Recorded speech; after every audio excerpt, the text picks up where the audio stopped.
want retribution. Oh yeah, we want retribution. Oh yeah, we want retribution. Yeah, we ran out of patience. Boil up with the cold hard hatred. I can feel the vibration. Beat in the streets, it's a new sensation. I wanna break faces on the pavement. I wanna make greatness look complacent. Adrenaline awakened, I can taste it. We can make an impact, grab it and take it. Like a disease, bring them to their knees. Take the thing to see. Just like the weekend.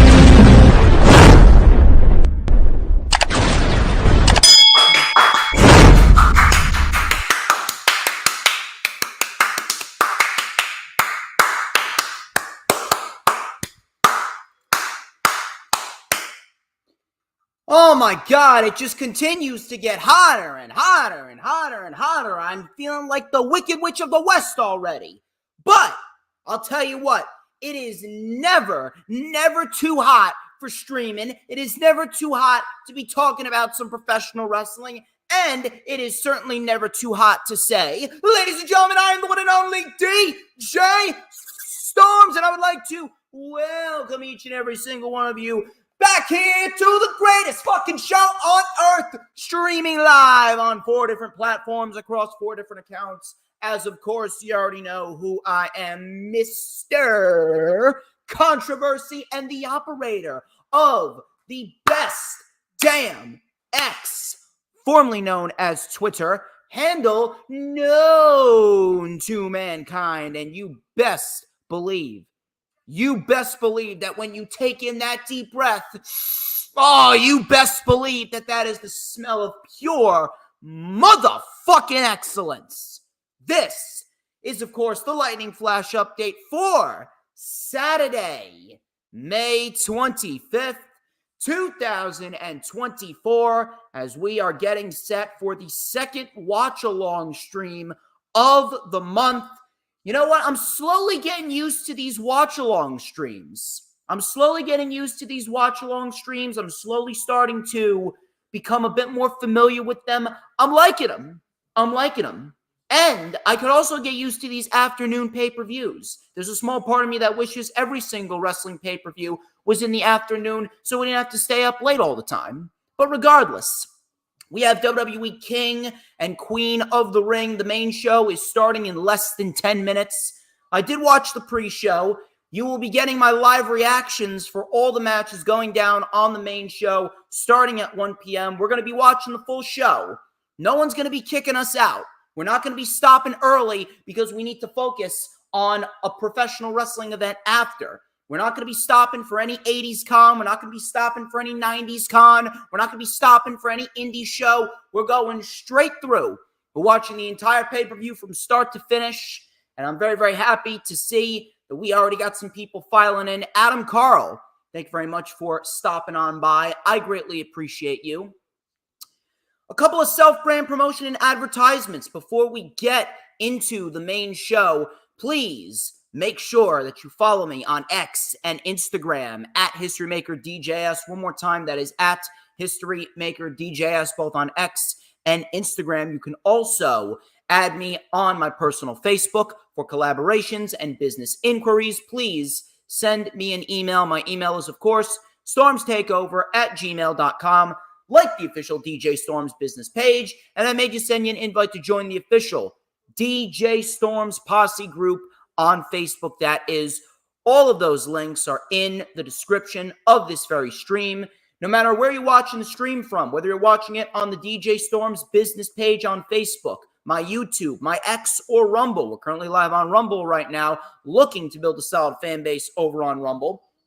Please make sure that you like the stream no matter where you're watching it from, and be sure to share the stream out on all platforms of social media, that being X, Instagram, Facebook, Pinterest, Tumblr, Snapchat, TikTok, Twitch, Rumble. No matter what social media platforms that you may be using, Get as many people in this stream as possible. Get as many people watching as possible because everyone needs their dosage of DJ Shizzle Dizzle. It is a known fact that I make people's lives better. I didn't make the rules. Yes, I did. In addition to that, please make sure to send in your super chats, send in your super stickers, send in your super thanks. I'm monetized now. I think I have earned plenty of dough coming my way, so please make sure that you go and like the stream and you hit the super chats, super stickers, and super thanks, and also become a member of the channel. It's very important that you do so because you will be donating to a great cause to make me even more popular than I already am.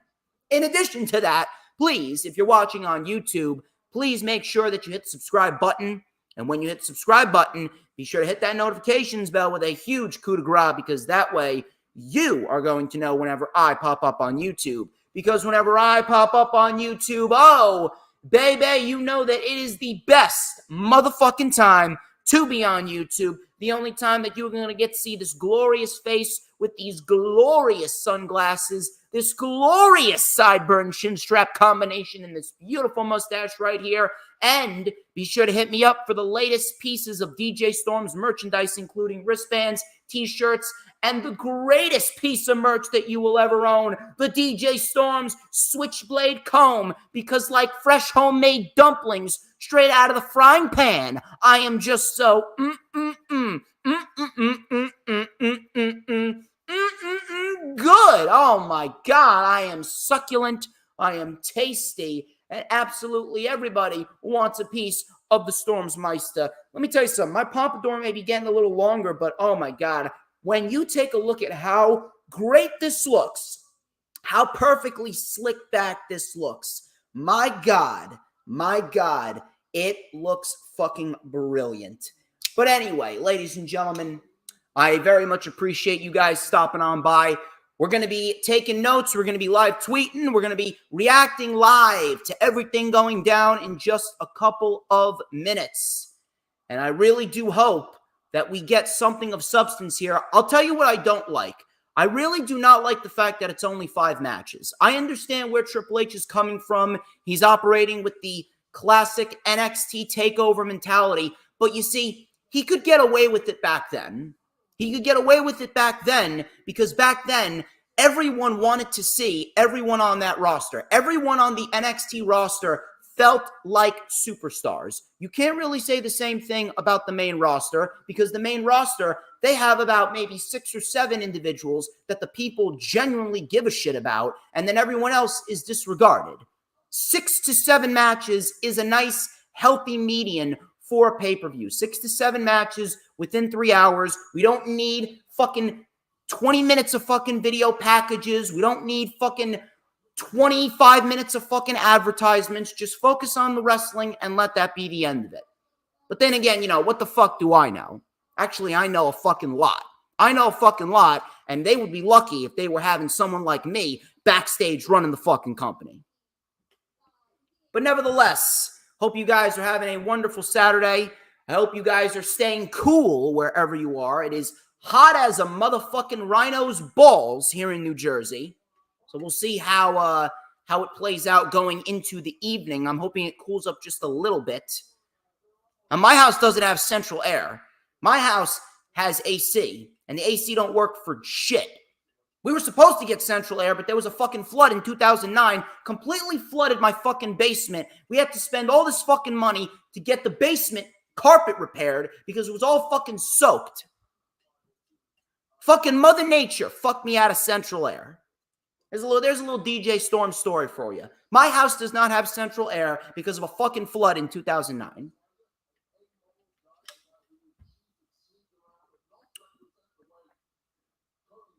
How you doing, Dylan? Greatly appreciate you stopping by. Please make sure, if you haven't already done so, please make sure you share the stream out. Share that stream out. Get as many people in here as possible. It is going to be a big fucking night.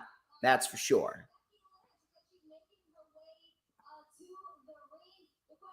So it looks like they're going to be starting off with Becky Lynch versus Liv Morgan. And to be quite honest with you, that's probably the best route to go. That's probably the best route to go because as we speak right now, Becky Lynch and Liv Morgan, that has been the worst built match going into the show. Little to no one gives a shit about it. I don't know what the fuck they even thought they were doing with the Becky Lynch Liv Morgan build, but holy shit, that build has been perhaps the worst championship match for the women's division this year. The worst built women's match for the division this year in WWE.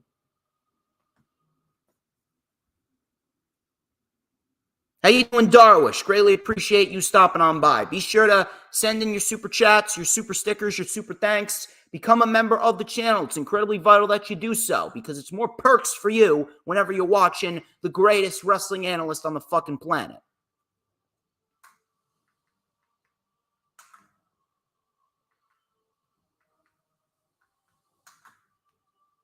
So we're starting off King and Queen of the Ring with Becky Lynch and Liv Morgan. I would just give Liv Morgan the championship. It only makes sense to just fucking give her the championship. If anything, she should have won the championship back during the Battle Royal. That Battle Royal was a fucking disaster. But at least you would have gotten something good out of that disaster if you gave it to Liv Morgan. Now, Becky Lynch is going to be a one-month champion if Liv Morgan wins tonight. Becky's going to be a one-month champion only to give it to Liv Morgan, and Liv Morgan's going to hold the championship virtually until Rhea Ripley comes back. Because whoever's the champion ultimately is going to be losing to Rhea Ripley. Because Rhea Ripley, right now, she is the number one woman on the roster, and there is no one that can hold a candle to what she's doing. And it goes to show you how much effort WWE really puts into its women's division when you got Becky, Liv, and Rhea as the only credible women at the top of the women's division on Raw.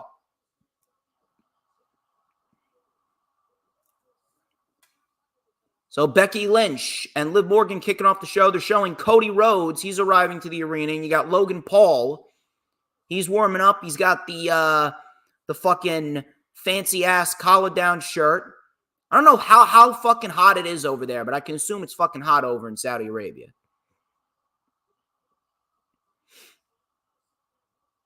And Randy Orton, he's showing up to the arena as we speak right now. Darwish, no one takes Liv Morgan seriously as it is. It's not just, oh yeah, we can't take her seriously anymore. No one's been taking Liv Morgan seriously all year. All she's been doing is losing big matches. What do you mean anymore? No one has taken her seriously since she came back. She's lost the Royal Rumble. She lost in the Elimination Chamber. She lost the Women's Battle Royal last month. Becky Lynch even beat her on the road to WrestleMania. She's been doing nothing but losing big matches. It's fitting that her name begins with an L, because she is a walking L.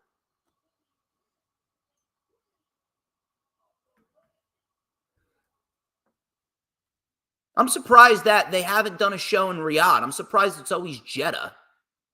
I think there used to be a stadium in Riyadh.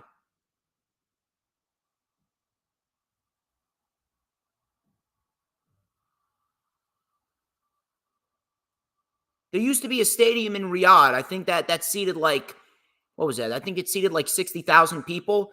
That they hosted the greatest Royal Rumble. That was the first event in Saudi Arabia. They did that shit. They did that shit on a Friday, and I believe it was in Riyadh. It was in Riyadh, and it was in a big stadium of like 60,000 people. They haven't gone back to Riyadh since.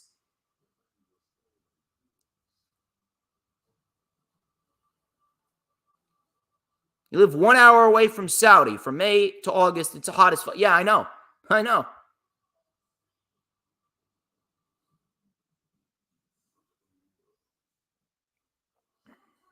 Yeah, it was Riyadh. Yeah, it was Riyadh. Now they're in Jeddah. Now, if they do bring a WrestleMania to Saudi Arabia, I'm assuming that they're probably going to go back to Riyadh because that's the big stadium. Oh, and by the way, while we're talking about WrestleMania, WrestleMania's 2 nights. They're making SummerSlam 2 nights in Minneapolis in 2026, I believe. That is a fucking terrible idea. I just want to throw that out there. Two-night SummerSlam, terrible idea. The two-night WrestleMania is a terrible idea as well. You don't need a two-night event in pro wrestling because half the fucking card that you put out for the two-night events, half the fucking matches across both nights of WrestleMania didn't even need to be on WrestleMania.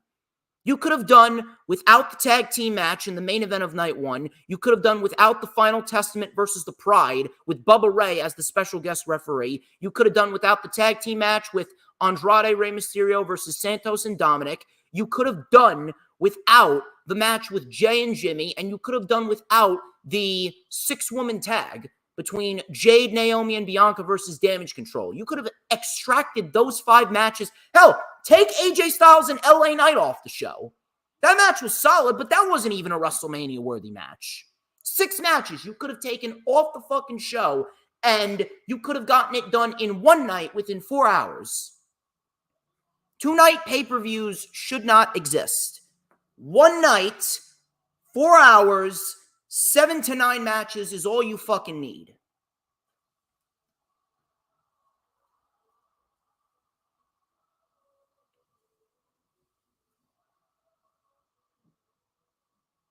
Here comes Becky Lynch.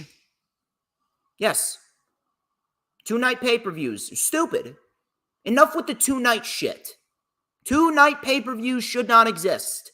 If you're going to do a WrestleMania or a SummerSlam, make it 7, 8, or 9 matches and then do it within 4 hours from 7 to 11. No fucking need for a two-night pay-per-view. See, WWE, they do not understand the fact of quality over quantity. No, let's do 2 nights of WrestleMania, and let's do both nights of WrestleMania, each 4 hours, and let's put matches on the card that don't even need to fucking be on the card. What the fuck is Becky Lynch wearing? Why does Becky Lynch look like the female Jack the Ripper? The fuck is she wearing? How you doing, James Punaseca? I greatly appreciate you stopping on by. Continue to send in your super chats and your super stickers and your super thanks. Become a member of the channel as well.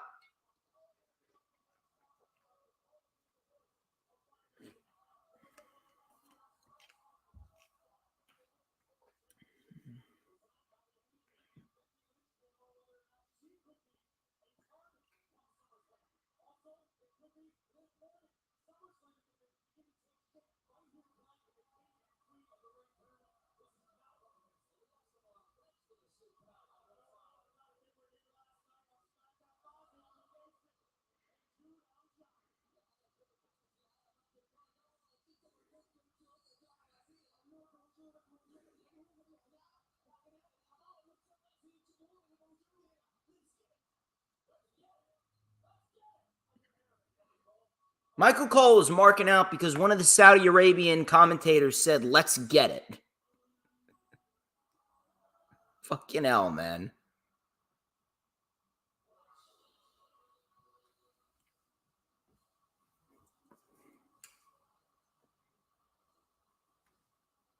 Liv Morgan coming out looking like Kane.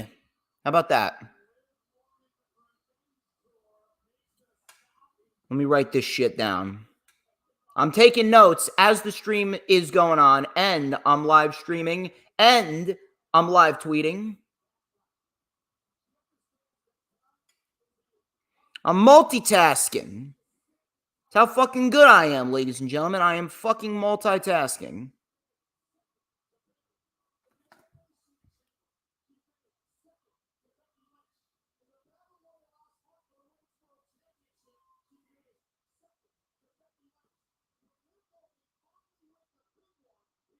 You hear Michael Cole. He's going on about how Liv Morgan keeps on coming up second. She's the runner-up. That's who she is. It's Liv runner-up Morgan.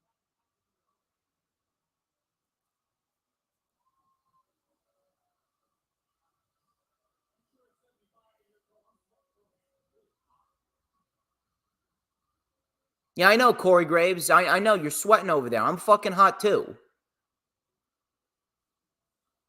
14 people watching so far. You guys are fucking great. I already got a like on Facebook as well. 15 people watching. 16 people watching. Holy shit, you guys are fucking awesome. Be sure to share out the stream. Share out the stream. Get as many people in here as possible.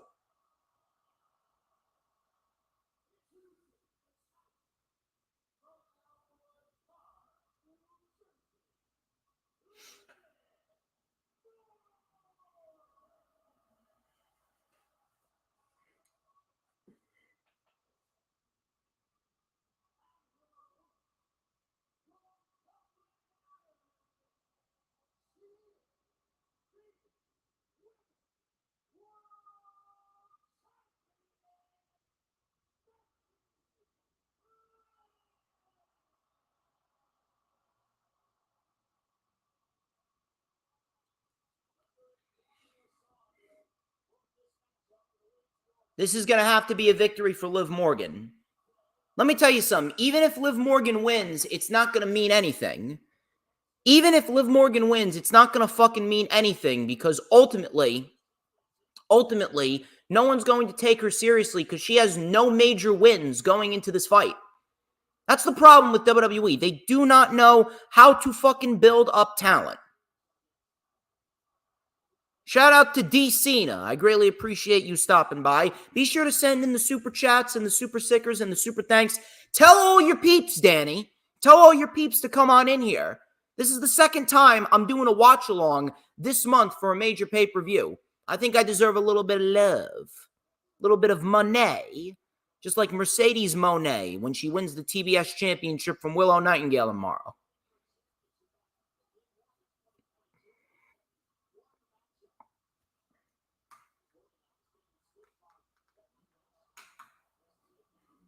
Now, Becky Lynch clearly out-wrestling Liv Morgan here in the early going. I should have been a fucking commentator.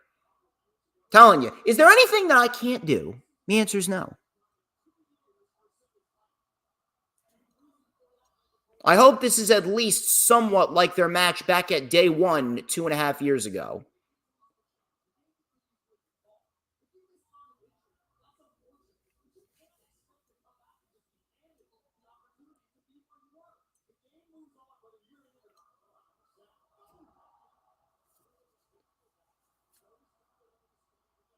You know what? I'm looking at Becky Lynch a little bit more. She doesn't look like female Jack the Ripper. What? I swear to God, I cannot unsee this right now. Becky Lynch looks like a fucking pilgrim. What the fuck is she wearing? I swear to, I gotta tweet this shit out. I'm sorry. I need to tweet this shit out. Becky Lynch looks like a fucking pilgrim.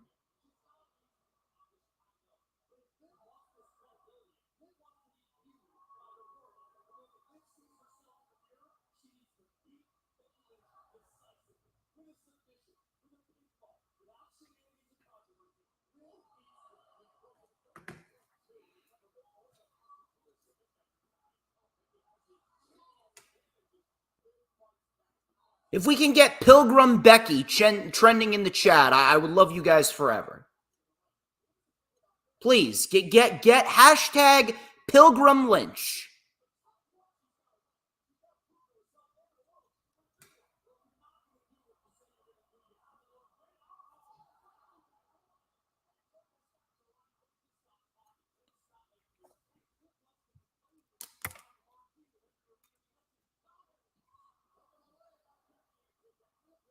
And she's fucking Irish. She comes out dressed as an English serial killer. No, she's fucking Irish. She comes out dressed as a fucking American pilgrim celebrating the first feast of Thanksgiving. Becky, Thanksgiving is in 6 months.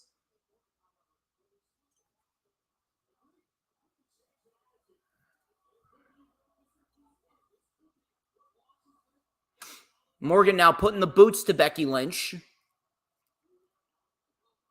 And Becky Lynch dodges it. Springboard kick in the corner. And a second one by Becky.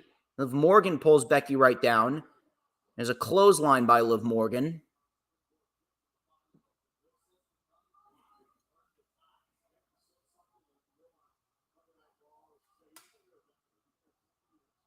It's pretty evenly matched early on, as expected.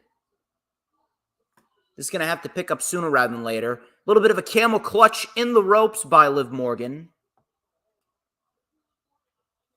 I see Dylan Dylan tweeted me, hashtag Pilgrim Lynch.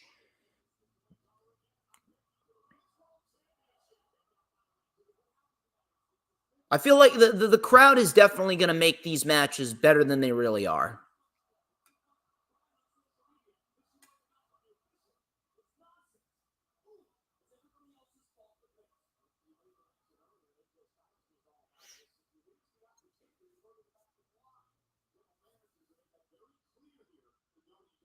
I find it hilarious how Michael Cole is saying, like, hey, you lose opportunities, you go to the back of the line.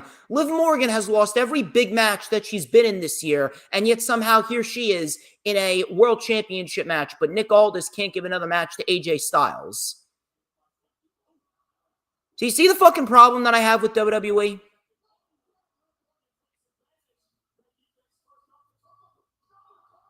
Covered by Liv again and a kick out by Becky Lynch.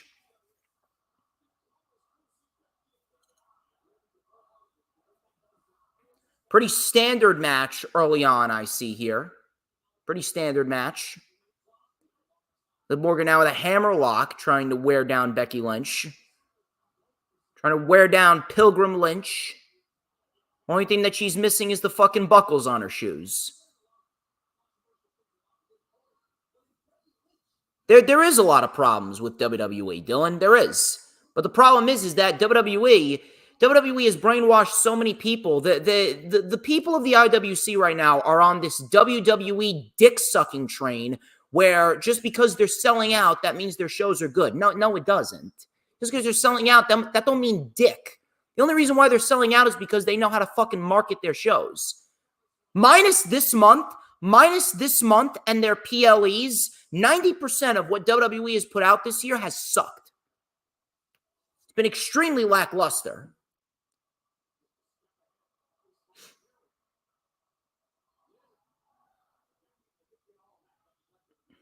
Back roll by Liv Morgan, kick out, and Liv sent into the buckle.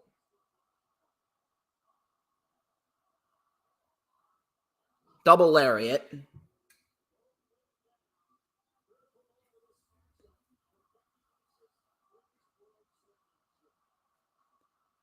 Double lariat by both women. Both women are down. This seems to be the turning point of the match.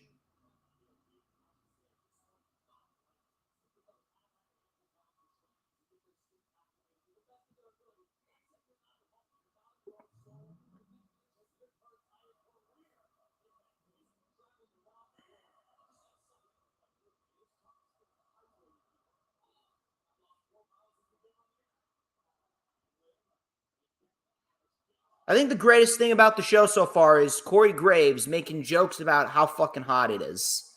He says he's lost 4 pounds since they've been on the air. Fucking unbelievable. Both women now trading blows back and forth.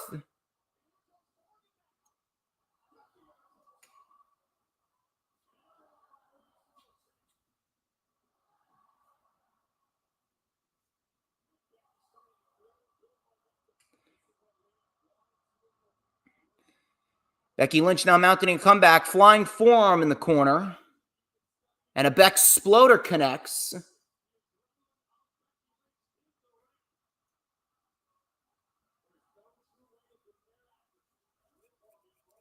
Who should face Cody at Clash at the Castle? I don't know. I honest to God don't know. And to be quite honest with you, there's no one worthy of facing him because they haven't built anybody else up. Flying forearm off of the apron by Becky Lynch.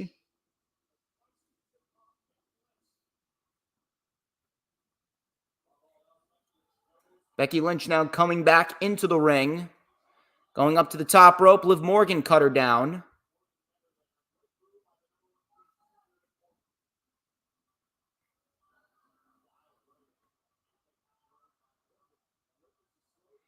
Both women are up top right now. I'm not sure what we're going to get. Maybe a little superplex action.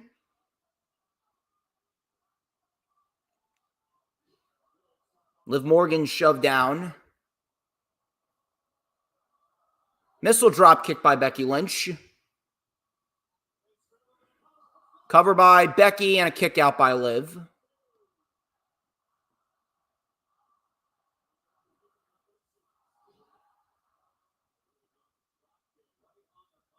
The crowd is really making this match better than it really is.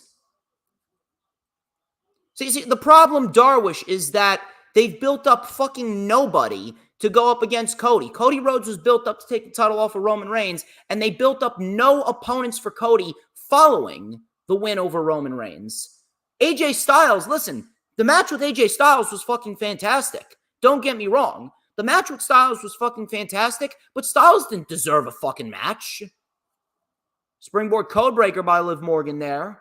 Cover by Liv. Is that going to do it? And a kick out by Becky.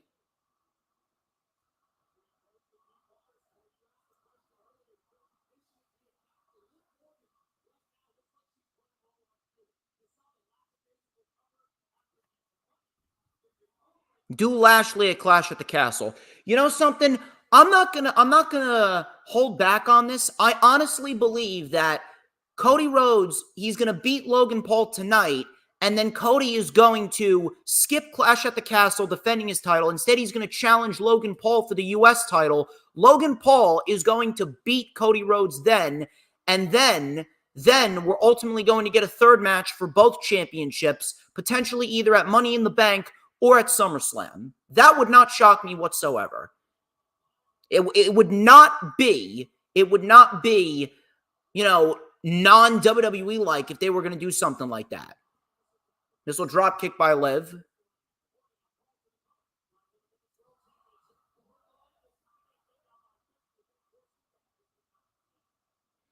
Two count by Liv Morgan off of the missile drop kick. I'm telling you, Darwish, it would not shock me if WWE does a 3-match series with Cody and Logan Paul, resulting in Cody winning both titles by the end. Oblivion countered. Becky Lynch. Reverse DDT off the ropes. Reverse DDT off the ropes and a kick out by Liv.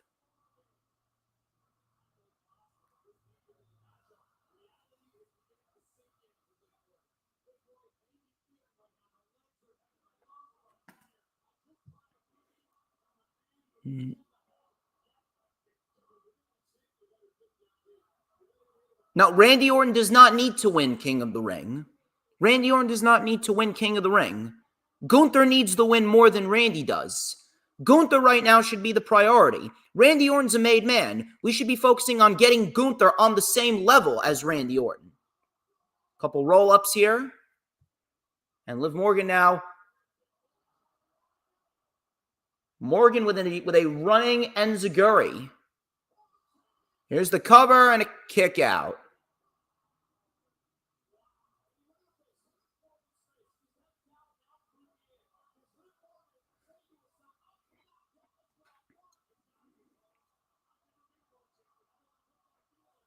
You see, Liv Morgan, she can work.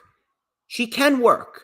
You give her the opportunity, she can work. The problem is that they do not know how to fucking book her. They do not know how to actually give her wins and build her up correctly. They do not know how to develop some legit credibility for her. That's the problem with Liv Morgan. The problem has never been her in-ring ability.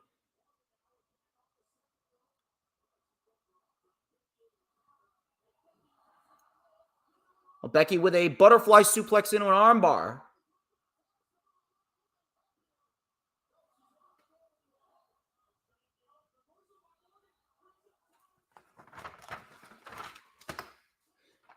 Morgan with a Rings of Saturn.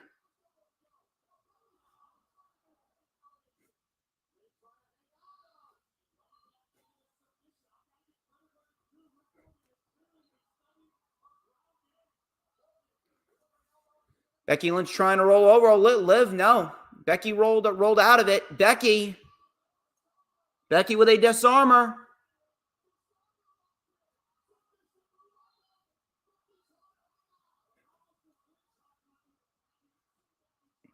Disarmor is locked in. Is Liv Morgan going to tap here? What the hell is Dominic Mysterio doing out here?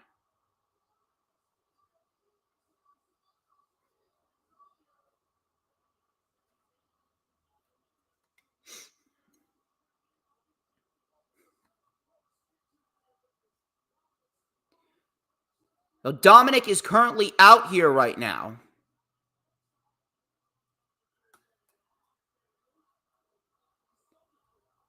Who the fuck's he gonna cost? Look out. Oh, Codebreaker by Liv.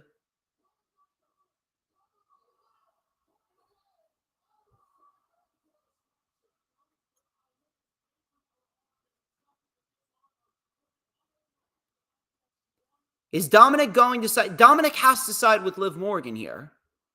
He's going to have to side with Liv Morgan here.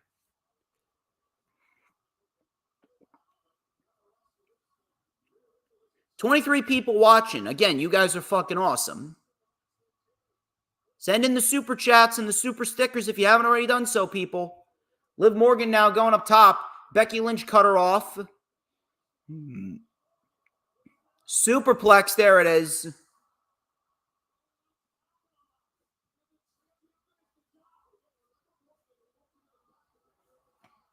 In comes Dom.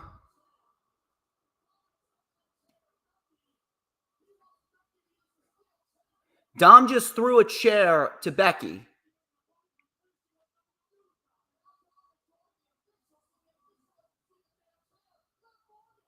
Oh wow, he just fucked up everything. DDT on the chair. And there's Oblivion. There it is. There it is.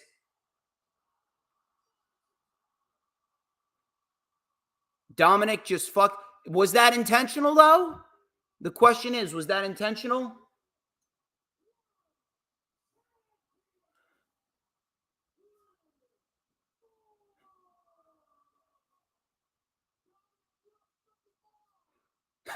Michael Cole.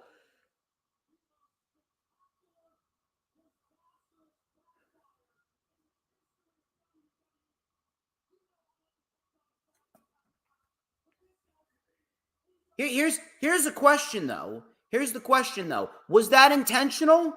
Was that intentional, or did WWE just do that simply because of the fact that they know that no one's going to take Liv Morgan seriously pinning Becky Lynch clean? That's the question here. Maybe this was intentional. Maybe this was indeed intentional.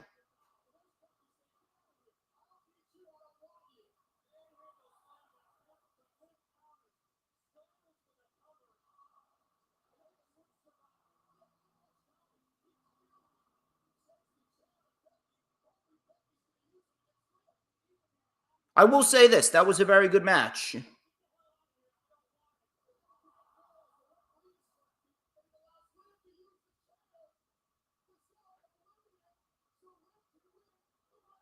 Ironically, I'll tell you this. I'll tell you this. That was probably the best way that they could have done it. That was probably the only way that they could have made Liv Morgan beating Becky Lynch believable.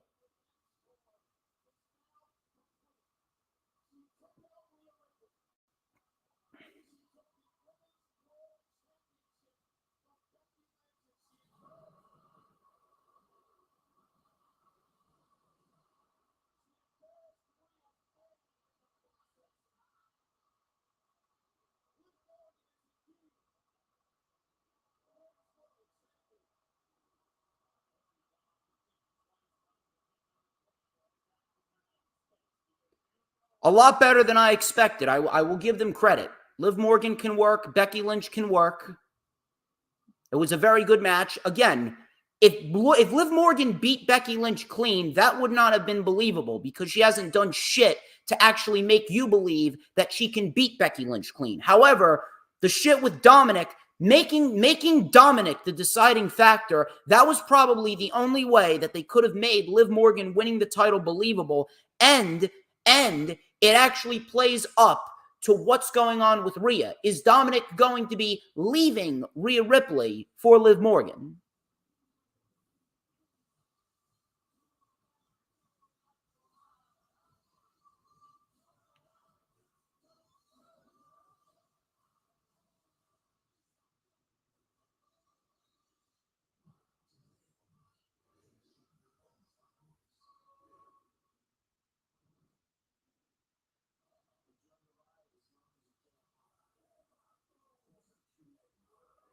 I'll tell you this. Liv still should have won the title in the Battle Royal. Liv still should have won the title in the Battle Royal because Becky's women's title reign is now essentially worthless, but that was a very good match.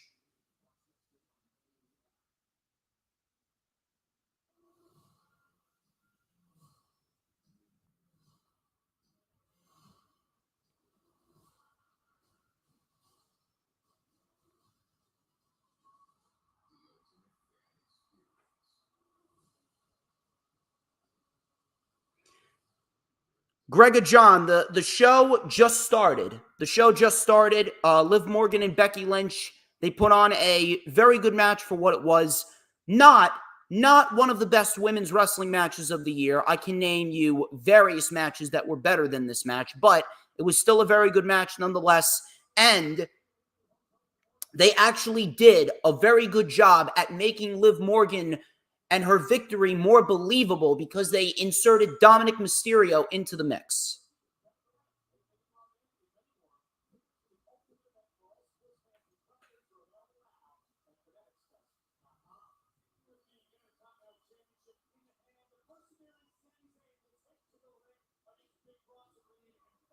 Now we're going into the triple threat match. Now we could get a show stealer here. This is the match that I'm looking forward to.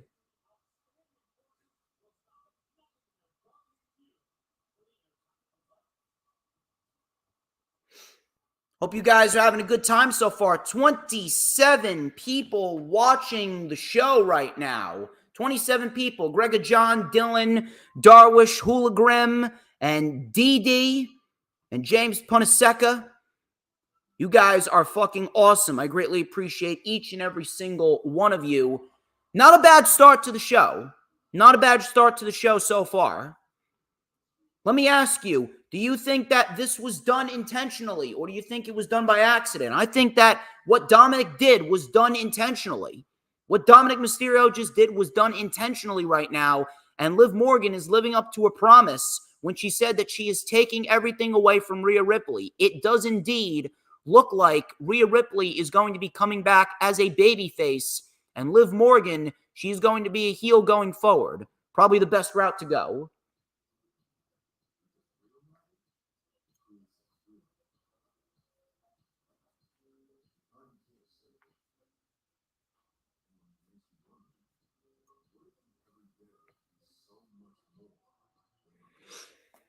On the pre-show, by the way, Indy Hartwell and Candice LeRae, they lost to Bianca Belair and Jade Cargill. Pretty much just a cheap way to get Jade Cargill and Bianca Belair on the show. I'm still wondering why the fuck the women's tag team titles were on the pre-show, but yet neither one of the men's tag team titles were on the pre-show. Really fucking stupid, if you ask me. But nevertheless, good, not great, but a good start to the show. And they did what they did with Liv and Becky and Dominic, probably the best that they could have done it as. Again, like I said, the only way that they could have made Liv Morgan winning the title believable was inserting Dominic into the fold with the steel chair and the Oblivion. And now Liv Morgan living up to her promise with the Liv Morgan Revenge Tour, and she's taking everything from Rhea Ripley. Dominic Mysterio's days in the Judgment Day are all but numbered. Matter of fact, Judgment Day's days are all but numbered. We could not even be sitting here and saying that there is a Judgment Day by the end of the year. You know, Hoolagrim, I was actually saying earlier that I could get used to these afternoon pay-per-views. Matter of fact, there's a small part of me that wishes all these pay-per-views were in the afternoon. I'm liking these afternoon pay-per-views. I'm also liking the fact that I'm doing these watch-alongs. I wasn't really a watch-along guy in the beginning, but I'm liking these watch-alongs.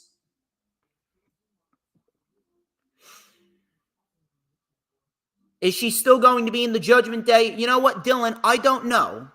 I, honest to God, do not know what they're going to do with Rhea Ripley. I'm not sure if Judgment Day is going to break up after the summer's over. I'm not sure if Rhea Ripley's going to be a part of the Judgment Day when she comes back. Not even bullshitting. Hoolagrim, it's not at 8:30 a.m. You'd have to watch the show at 10 a.m. So if anything, you could sleep until like 9:45 and then just get up and pop on your fucking laptop. You're not waking up at 8:30 a.m. You can eat fucking breakfast while you watch King and Queen of the Ring.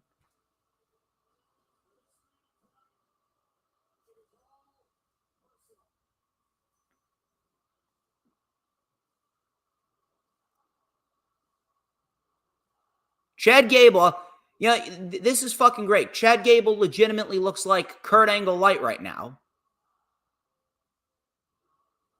He's even got the "You Suck" chants going.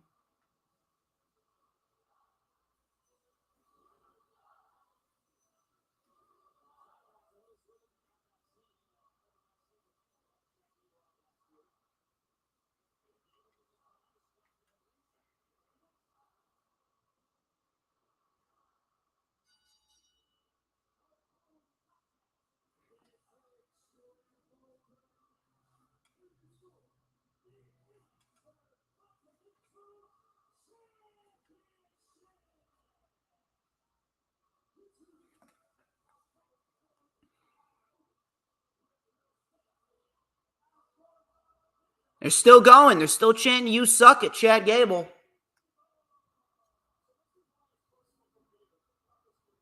Still chanting "You Suck" at Gable right now.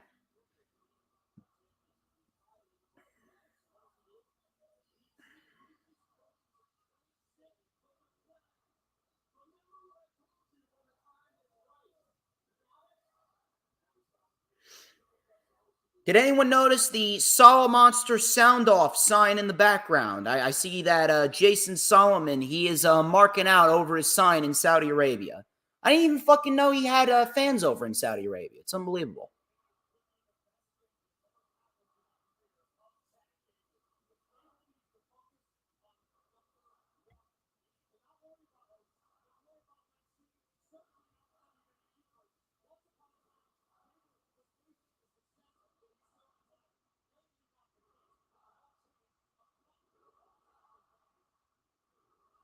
They're pretty loud with the "You Suck" chants for Chad Gable right now.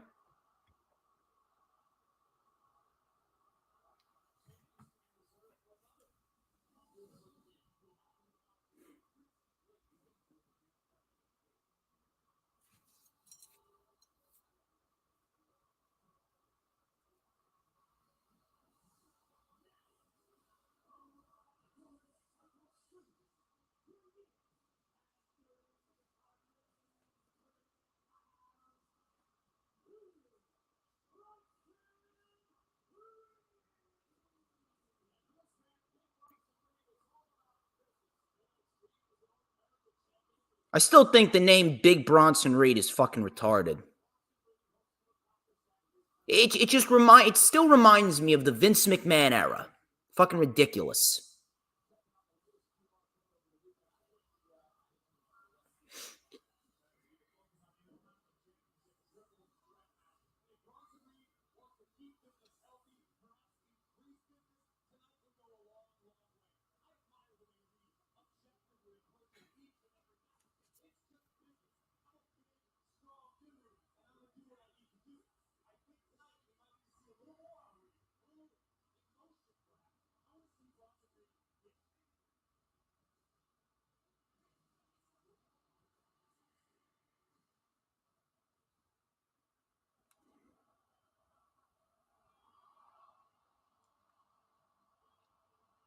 Sami Zayn getting a big hometown entrance right now with a nice little video package.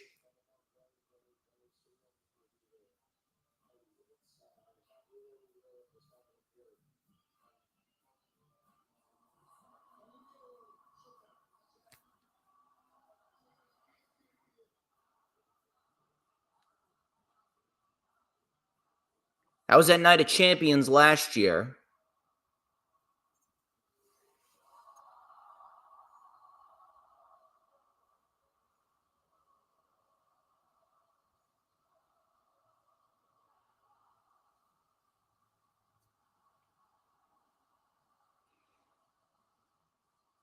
I will say this. It is a great thing to see that no matter where Sami Zayn goes, After all of the shit years of booking that he went through at the hands of Vince McMahon on the main roster, all the shitty years of booking, the fact that he was able to not only resurrect the bloodline, but resurrect his own career in the process with that storyline with Roman Reigns, that just goes to show you how great Sami Zayn really is.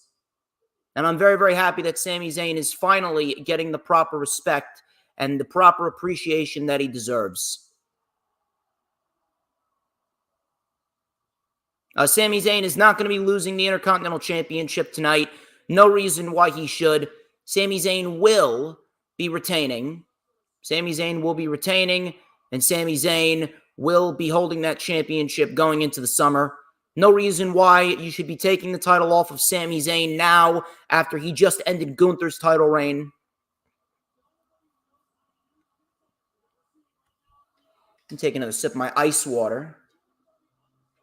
If you guys want yourselves a DJ Storms comb, be sure to hit me up. I got Cash App and I got Venmo. You guys want some wristbands? Do the same. You guys want some t-shirts? Do the same. I got about 5 medium t-shirts and 2 extra large t-shirts.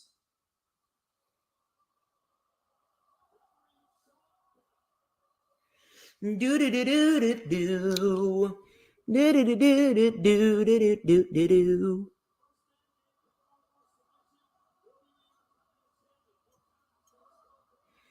I'm vibing right now to Sami Zayn's theme song.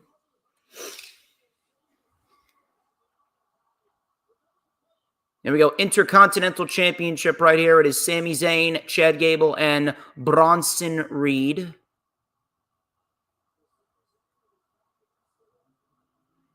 And no shit, his back's against the wall. It's a triple threat match, Michael Cole. Pretty fucking loud, I will say that.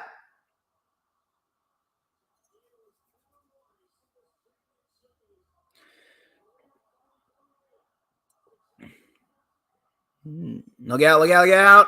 And Sami Zayn just getting tossed around by Bronson Reed. Hey, Chad Gable tried to chop Bronson Reed. Yeah, that's really going to work, Gable. That's really going to fucking work. Yeah, like chopping Bronson Reed in that thick-ass chest is going to do any damage.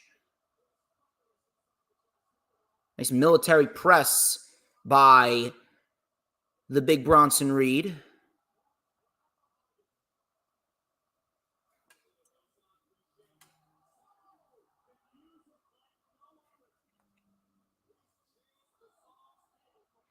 The brawl's spilling out to the floor pretty quickly.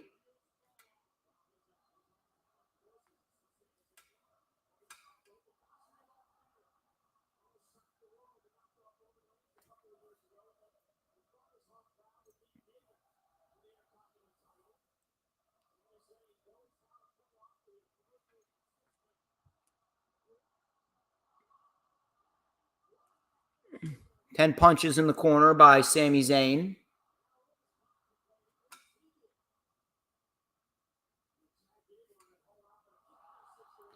Nice clothesline as well.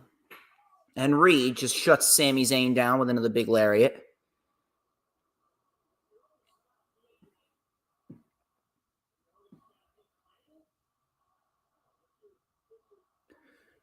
And Reed, back elbow by Sami Zayn in the corner right there. In comes Chad Gable.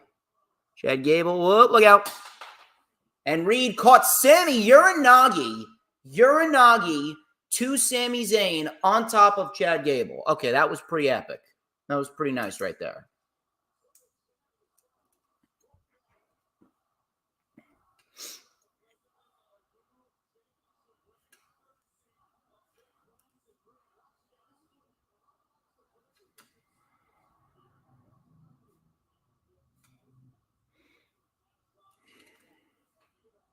And now Gable. Gable now got back elbowed by Sami Zayn. And Sami Zayn going to the outside now. Gable tripped up Sami's in the ring apron. Now Gable with a flurry of punches right to the face while Sami is in the ring apron.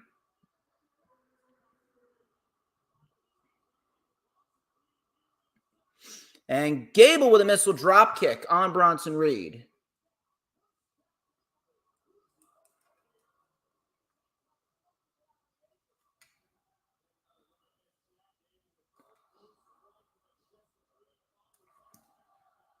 We got over 30 people watching the stream right now.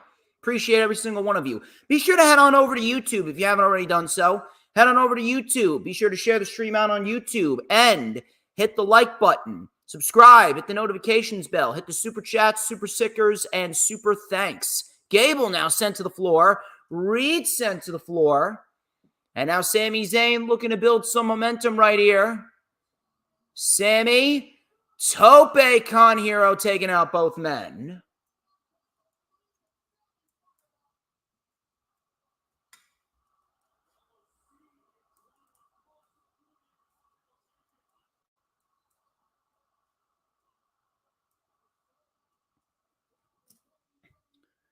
Sami Zayn does that so fluidly, still to this day. Beautiful Tope Con Hero over the top rope. He's trying to get Bronson Reed back into the ring. Listen, he's a big boy, Sami. He's a big boy. A for effort, though.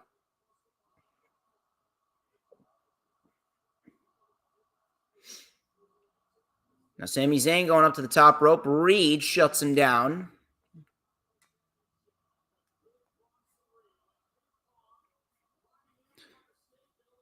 Look out, Sami Zayn.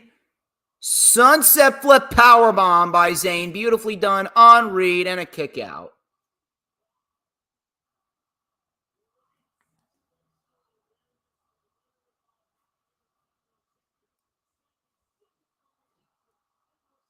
He does that sunset flip powerbomb so well, does Sami Zayn. I will say that.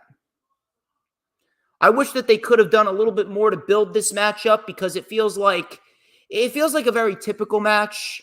Feels like a very typical match where a couple guys attack each other and then ultimately the match gets booked.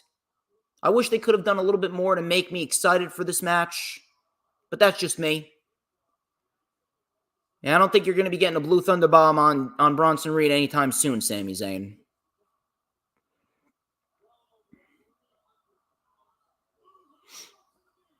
Right to the knee. Smart by Chad Gable.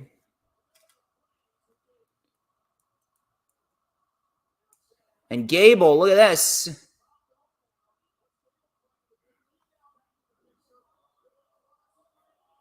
Oh, look out, look out. There's the Tower of Doom. Tower of Doom superplex. And now Bronson Reed potentially looking for the tsunami splash. What the fuck is he doing? What the fuck is he doing? What is Bronson Reed doing? Wow. Moonsault by Bronson. Here's a moonsault by Gable. Here's the cover. 2. Zayn broke it up.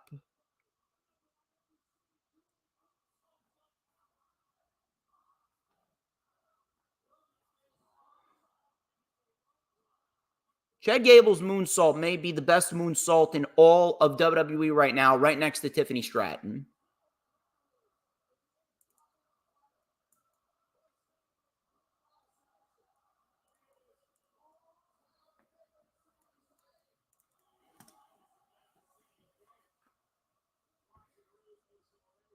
That was a very nice spot right there. Sami Zayn now. Chop right to the chest. And Sami Zayn looking for a wrist lock into a tornado DDT. Very nicely done. Wrist lock, tornado DDT, but Gable with an ankle lock.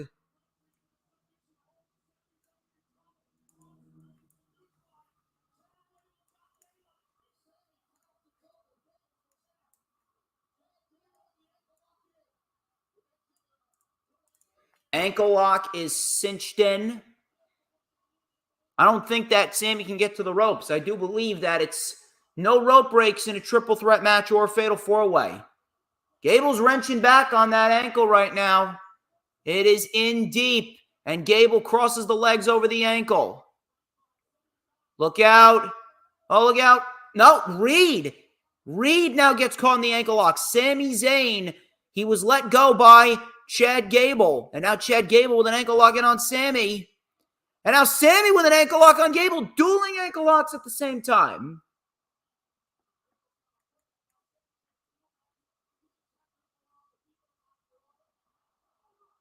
Oh, that was beautiful. Blue Thunder Bomb 2. Reed kicked out. That was fucking beautiful right there by Sami Zayn.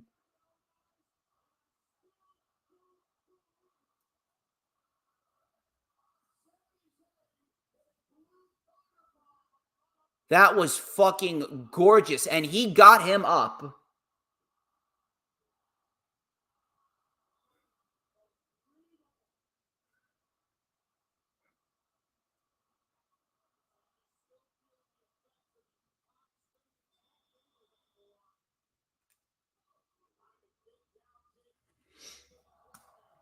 Yeah, I had a feeling that this was going to be one of the matches that people were going to tune into.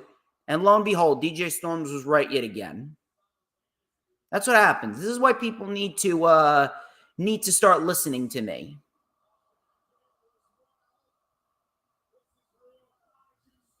Wow, double Samoan drop by Reed.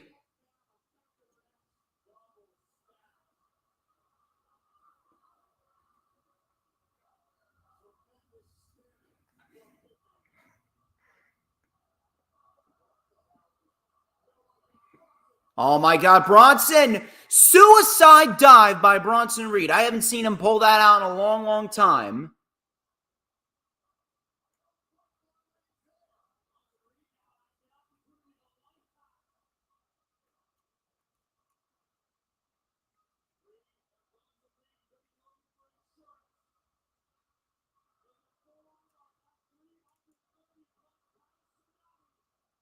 Going for the tsunami, but he missed.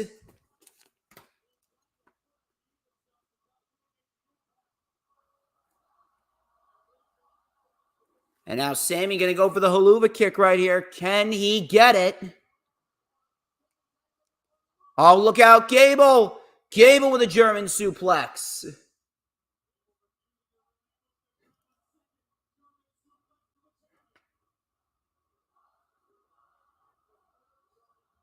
Going for the third German. Sami Zayn with the back elbows. And now Sammy with a German suplex barrage.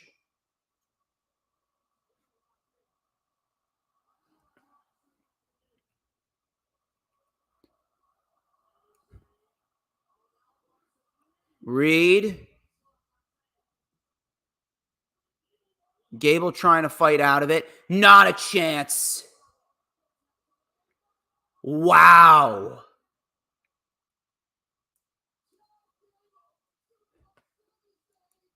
How the fuck does Chad Gable do it? What the fuck is that man on?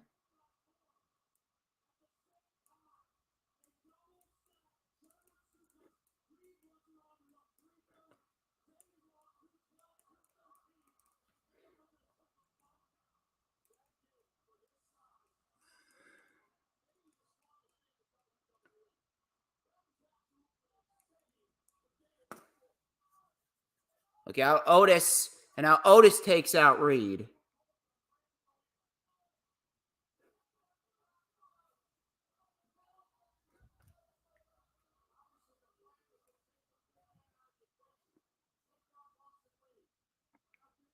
And it's no DQ that they can do this.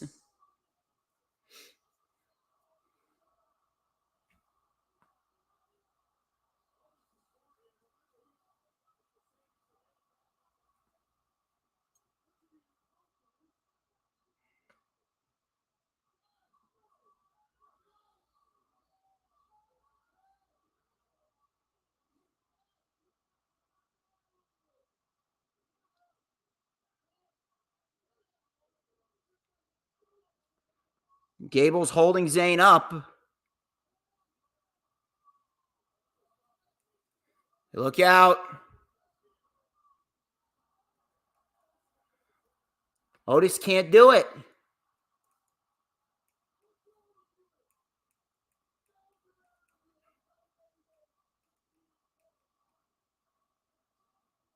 Oh, look out.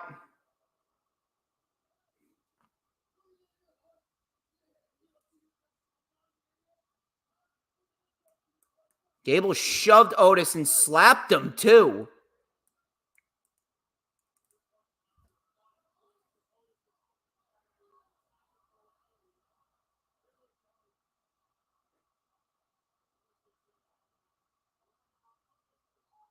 Wow.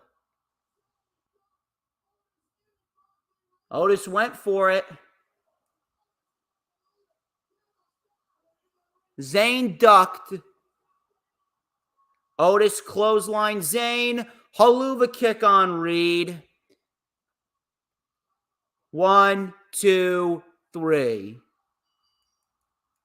Great fucking match right there. Easily best match on the show so far.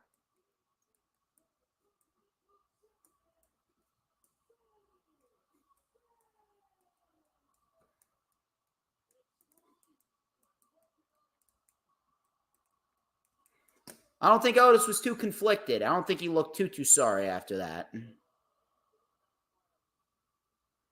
Great match, right outcome, and it looks like the split up of Gable and Otis, that is coming sooner rather than later.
I guarantee you right now, when Otis legitimately turns on Gable, it is going to be one of the biggest pops of Otis's career.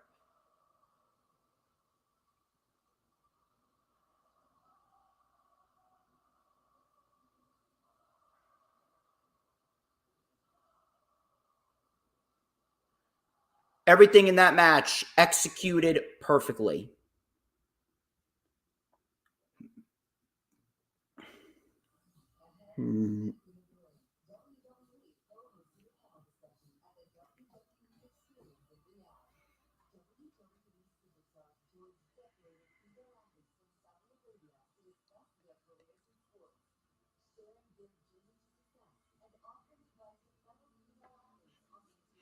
I think we're going to get one of the, I believe it's the Queen of the Ring tournament that's coming up next. So far, very good show.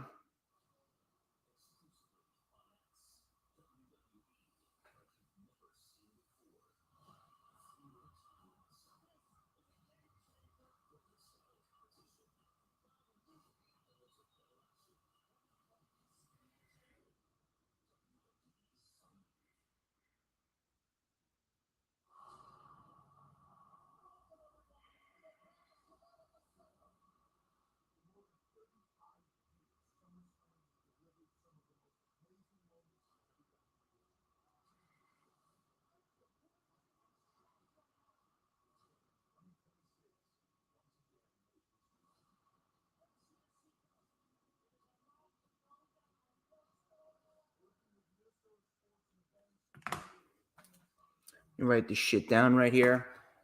Again, here we go. Here's the promo for the two-night WrestleMania. Or excuse me, two-night SummerSlam. Here's the promo for two-night SummerSlam. Again, why does it need to be 2 nights? Why does it need to be 2 nights? There should be no such thing as a 2-night pay-per-view. 2-night pay-per-views actually make it more difficult to consume everything that's going on. 2-night pay-per-views are actually monopolizing the pro wrestling weekends. So now, not only is WWE monopolizing WrestleMania weekend, but they're monopolizing SummerSlam weekend as well. And of course, they're not going to go back to one-night WrestleMania. They're not going to go back to One Night WrestleMania because WWE is a bunch of greedy fucks. It's all about the money for them. WWE is making more money than they really need. Hell, they're making more money than they know what to do with. So, of course, they're not going to go back to being one night. They're not going to go back to being one night because in the end, it's all about the almighty fucking dollar. And the richer that WWE becomes, the less and less that they actually care about the quality of their product. Even under Triple H. There should be no such thing as two-night WrestleMania. There should be no such thing as two-night SummerSlam. Just reduce the amount of fucking matches. Not everyone needs to be on the fucking show. So for anyone that's throwing a fucking party over this shit, don't. Don't.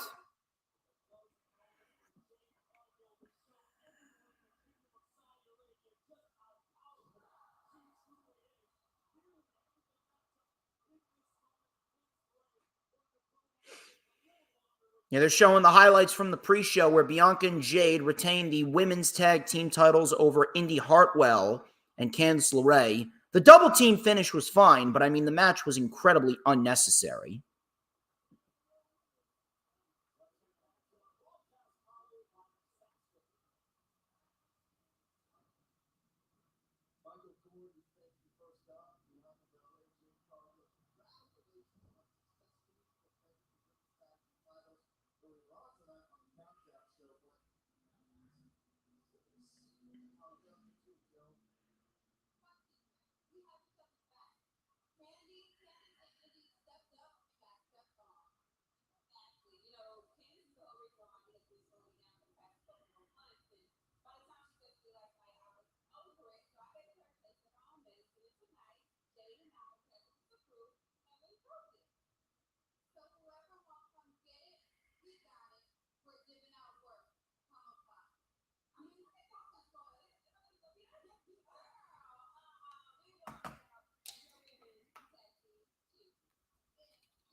Here we go. Now we got the Queen of the Ring tournament finals.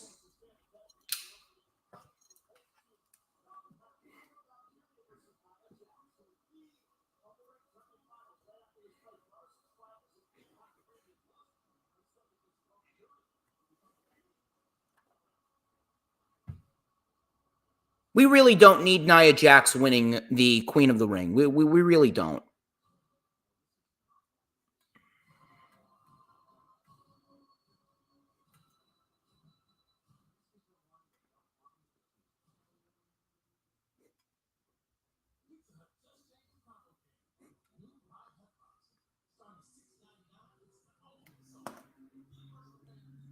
I'm telling you, I'm actually a little nervous that Nia's going to win right now. That would be a fucking massive mistake.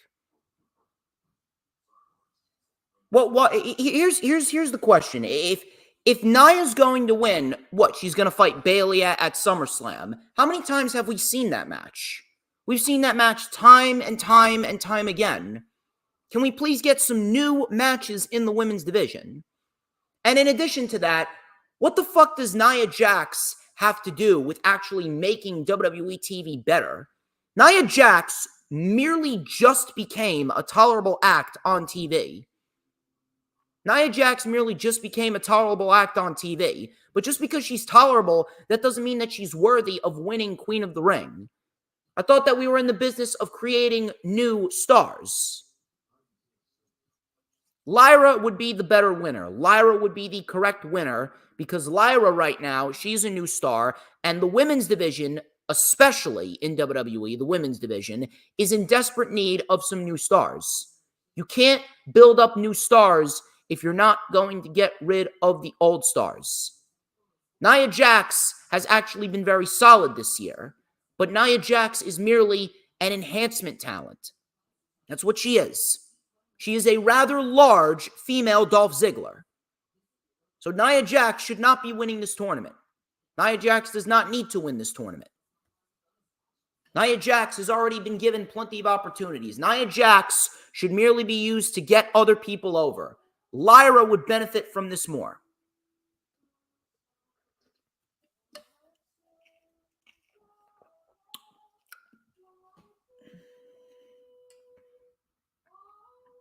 Now, I'll tell you this. I would not have put forth Lyra Valkyria in the finals. I would have given us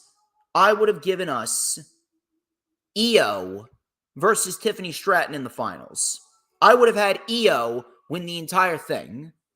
But regardless, if the motto is to build up Lyra Valkyria, I got no issue with that.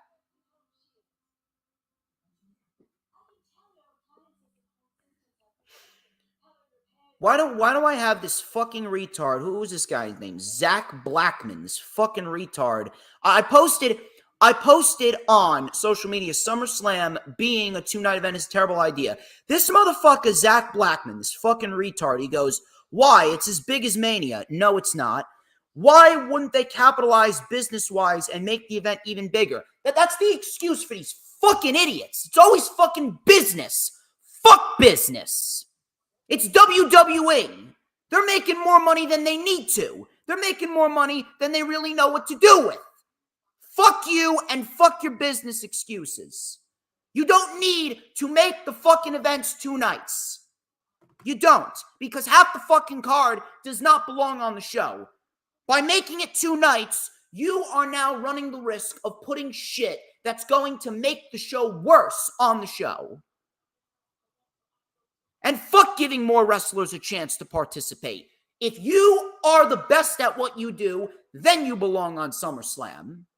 You do not get put on SummerSlam as a fucking token for your success or just for being there. You don't get put on SummerSlam as a token for being there. You don't. The fact that I get to deal with this fucking retard while I'm on a stream right now trying to watch King and Queen of the Ring, it's fucking ridiculous.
I swear to God, I really hope to fucking Christ that Nia Jax does not win this.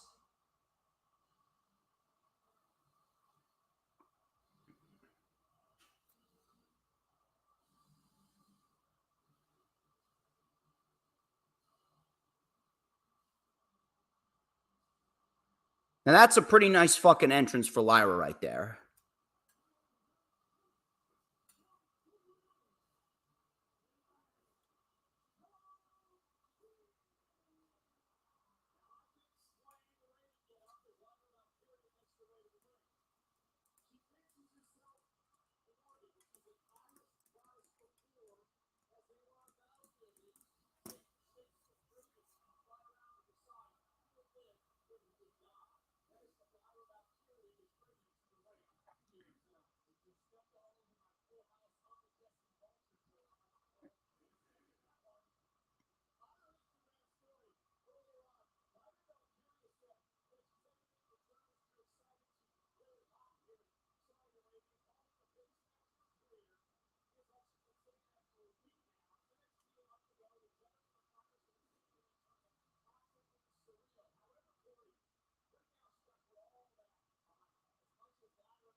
No sound. No, trust me.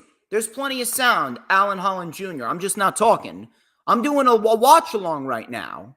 I'm doing a watch along right now for the King and Queen of the Ring Tournament Premium Live event. I'm just not talking right now because I'm going through my phone. Trust me, there's plenty of sound.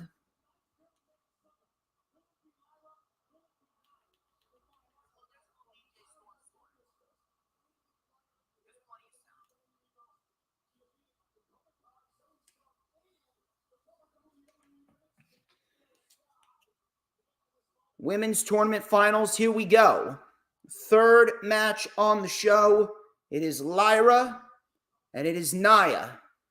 And I'm very, very happy that Triple H made these two tournaments matches to decide who fights their respective brand's world champion at SummerSlam. Darwish, listen, I don't know what the fuck you've been watching. She's been decent since her return, but cooking? I mean, come on. I mean, you ain't fucking 7 years old. All right? Chill the fuck out. Cooking my ass. Io Sky's been cooking. Lyra Valkyria's been cooking. Nia Jax, nah. She barely even got a simmer on the pan.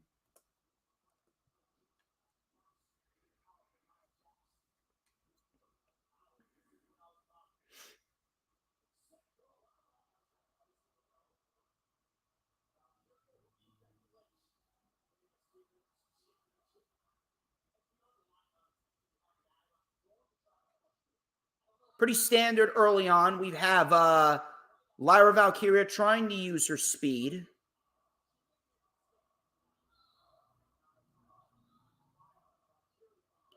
Lyra trying to use her speed here in the early going, but Nia Jax cutting her out pretty quickly. And Nia gets thrown out of the ring. And Lyra, missile drop kick through the ropes.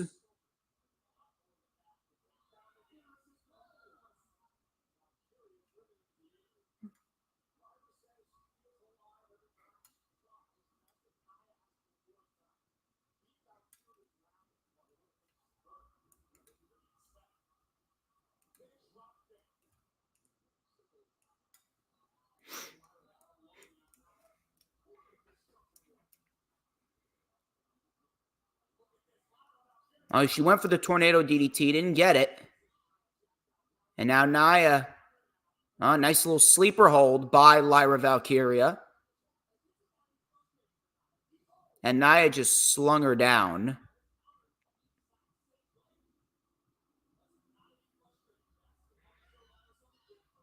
Now Nia just bashing Lyra in the corner there.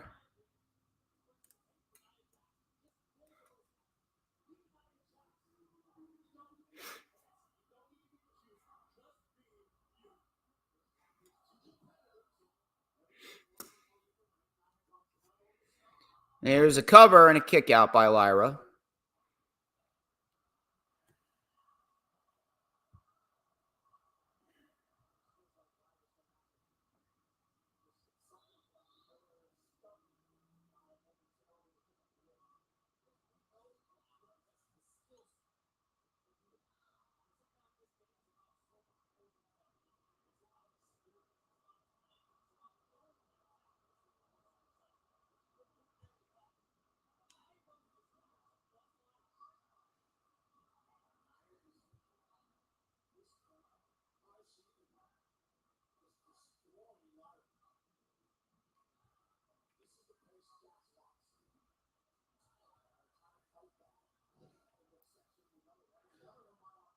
And Lyra's trying to fight back, but Nia clearly not allowing her to do so.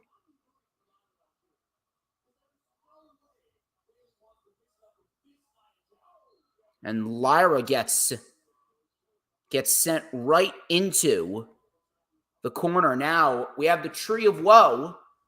Lyra Valkyria is calling the Tree of Woe, and Nia is just toying with her.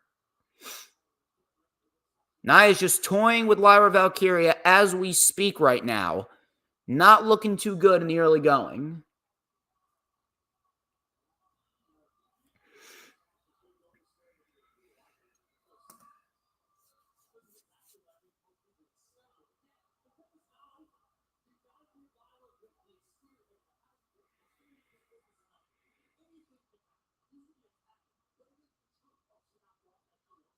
Now, Cobra clutch hold by Nia Jax.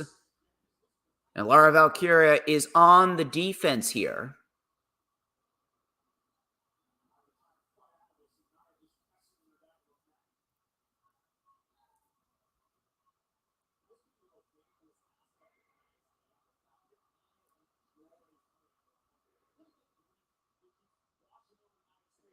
Let me tell you something. I don't need no silver play button to know how fucking good I am.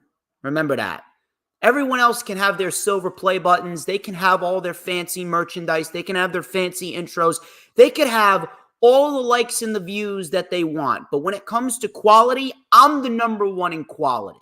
Everyone else may be financially successful, but me, I am number one in terms of quality and number one in terms of intelligence. And there ain't a single damn fucking individual that can do what I do at the level that I fucking do, bar no one. And Lyra now with a step-up enziguri. Lyra trying to mount a comeback here, but Nia Jax with a Samoan drop. There's the cover. There's two. Kick out.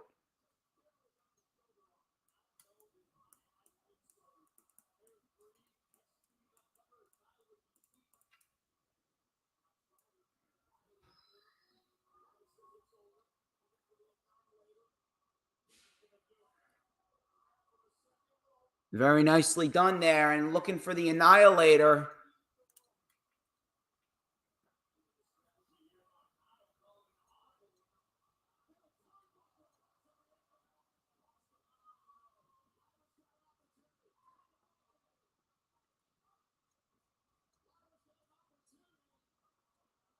Drop kick by Lyra. After Nia Jax missed the Annihilator on the apron, here comes Lyra with another missile drop kick, but Nia caught her. And now Nia, a bulldog by Lyra on the floor.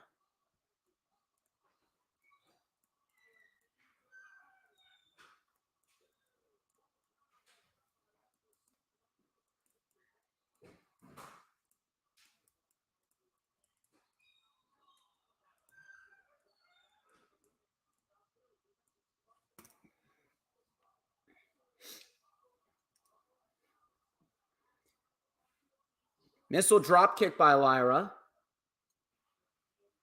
And a tornado DDT, very nicely done.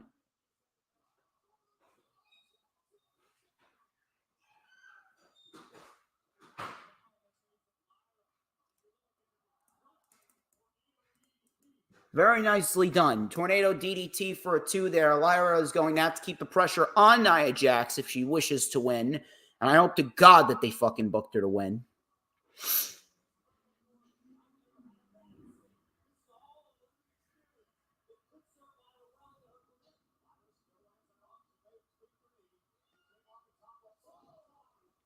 Another Samoan drop by Nia.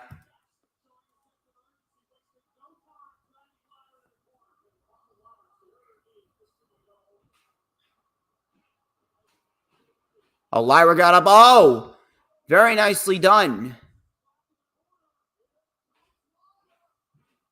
Oh, nice double stomp.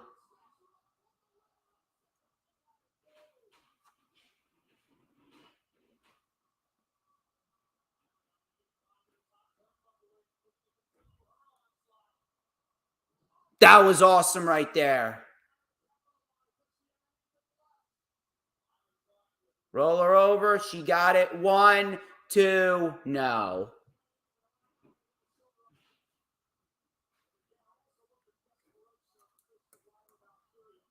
Diving axe kick for a 2 on Nia.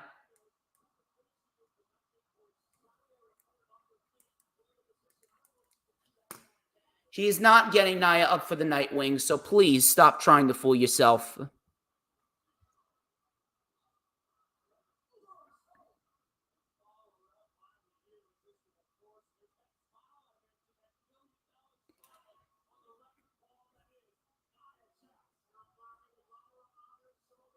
And looking for a middle rope Samoan drop, perhaps. Oh, wait a minute. Lyra, look out. No way.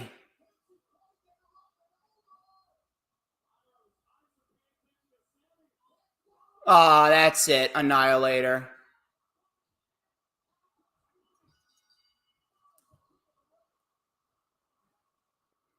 Terrible. Very, very, very bad outcome right there. Really stupid.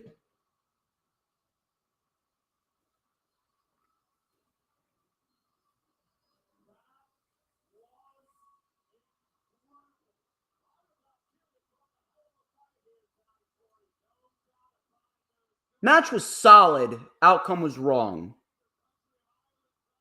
Again, as I stated, why does Nia need to win Queen of the Ring? If you're going to do Nia versus Bayley anyway, why do you need to waste Queen of the Ring on a woman who's already been established in many cases? Nia Jax already has a lot of shit underneath her belt. She has how many years of experience underneath her belt? The people know who she is. We already know the shit that she's accomplished in the past. Why does Nia Jax need to win Queen of the Ring? Really fucking stupid. You could build towards Nia versus Bayley at SummerSlam without the use of Nia winning Queen of the Ring.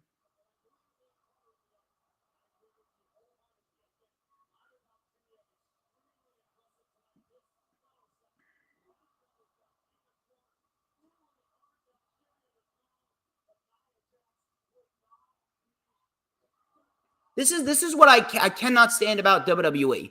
WWE, they do not know how to properly use these concepts. They do not know how to use the concept of the Rumble. They do not know how to use the concept of King and Queen of the Ring, and they do not know how to use the concept of Money in the Bank. Those three concepts should be used to build up new stars, not pad the stats of already established stars like Nia Jax. Solid match, wrong outcome.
No, you won't. No, you won't, Nia. Nia Jax is not going to be winning the Women's Championship at SummerSlam. Nia Jax is nothing more than another body for Bayley to beat. She's not winning.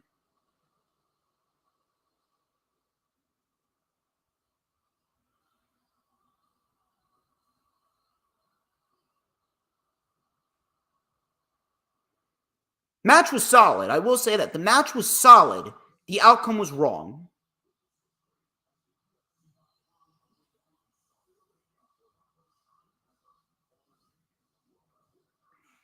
I'm probably going to be making this into a short later, so I may get this out of the way now. Nia Jax winning Queen of the Ring was absolutely the wrong outcome.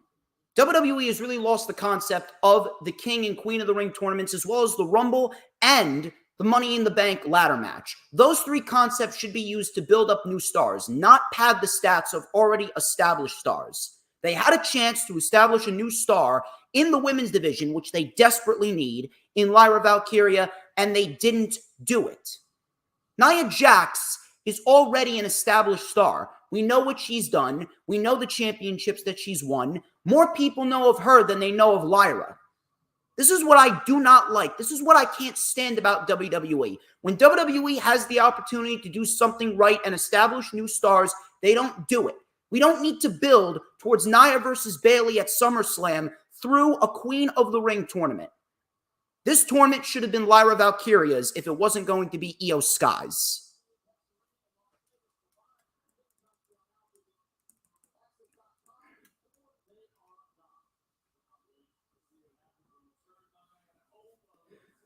I really hope to God that they don't make the same mistake with Randy Orton.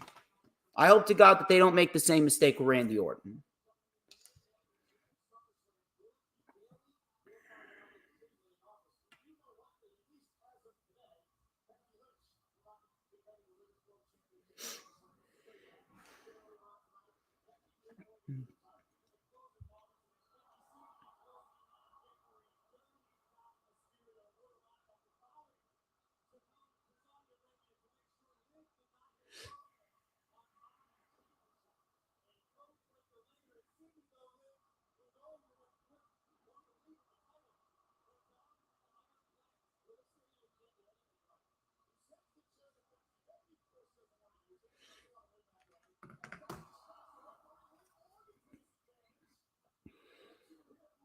And they're showcasing what happened earlier on in the night.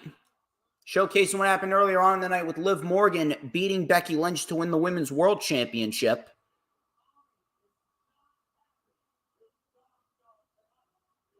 You know shit, Corey. Rhea ain't gonna be happy whatsoever.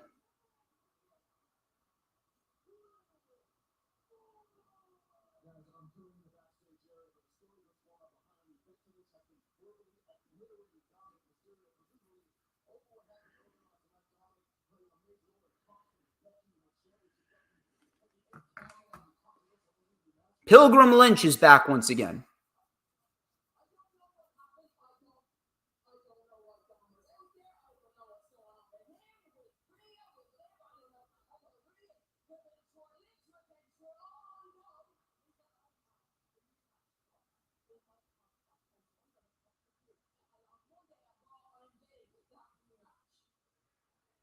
Becky's going for the rematch on Monday Night Raw. How about that?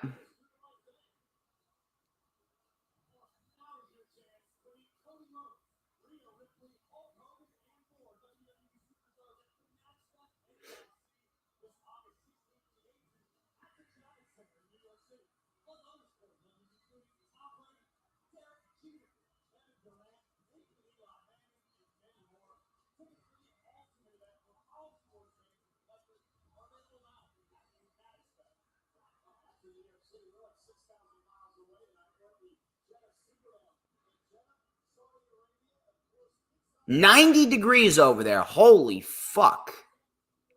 90 fucking degrees. Feels like 96.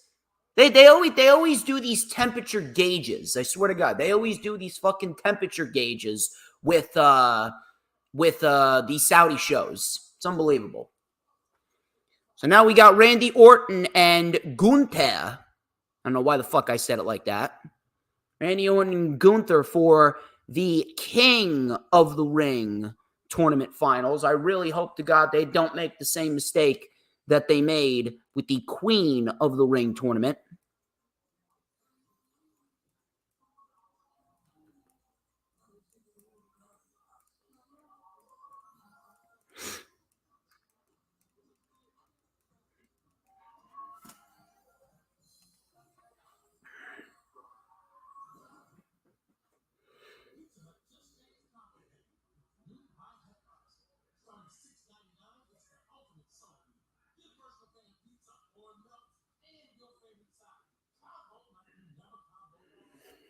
God, I already got fucking people trying to tell me that, oh yeah, Nia winning was the right outcome. No, it fucking wasn't.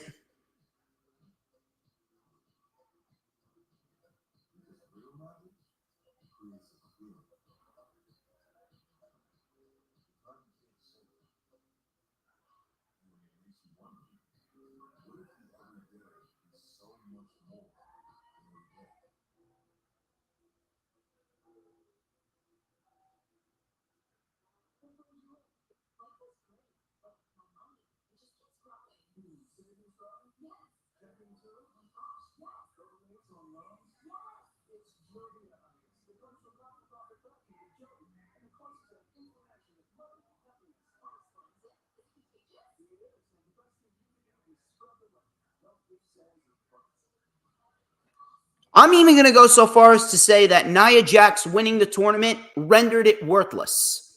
It rendered it worthless because it established nobody. It established nobody. The tournament did not give the win to anyone who was in need of it, and you essentially wasted the tournament on someone who would have gotten a championship match at SummerSlam. You could have given Nia Jax a championship match at SummerSlam through regular wins on TV. Nia Jax did not need that win. So please, people, do not defend Nia Jax winning. It makes you look like a fucking retard. Nia Jax should not have won that match.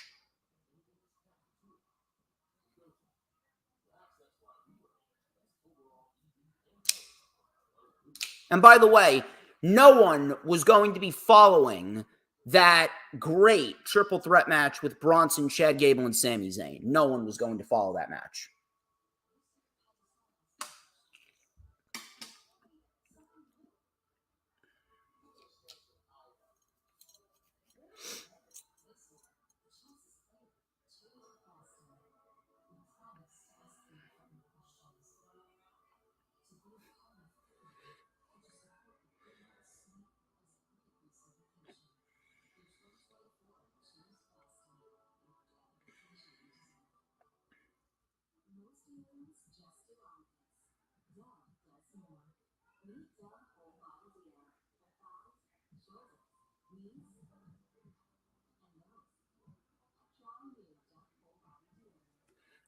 Can we get these commercials over with? Thank you. Finally.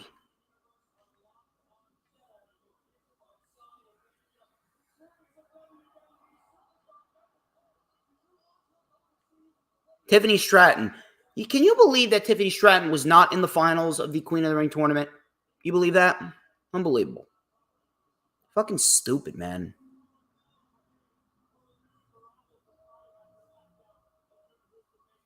Carmelo Hayes is sitting in the crowd watching. Carmelo Hayes is another one. What the fuck are they doing with Carmelo?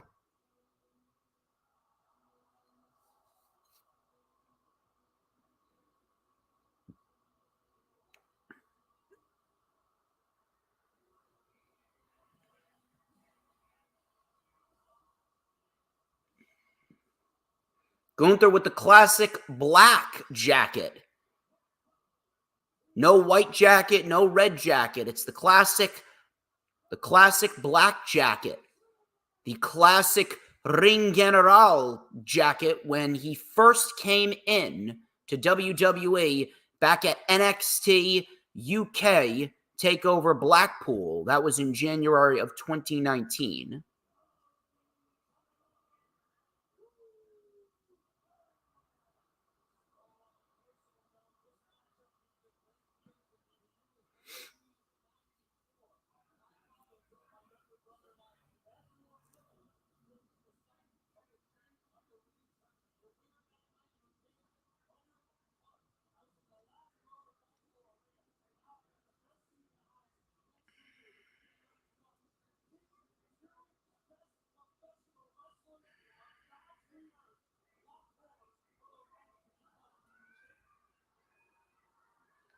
Big time matchup for the first time ever, Gunther and Randy Orton. I still think it should have been Gunther and LA Knight, just throwing that out there.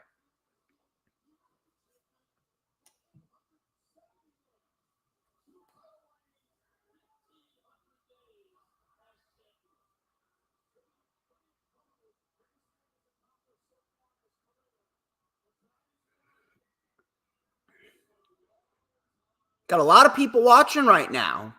Solid amount of people watching. I see nearly 40 people watching the stream right now. You guys are awesome. Please go take a look over on YouTube. Make sure you hit the subscribe button over on YouTube. Hit the like button over on YouTube as well. And be sure, hit the super chats as well over on YouTube. Hit the super chats. It is incredibly vital that you do so. I think I deserve some super chats after all of the fucking work that I've been putting forth.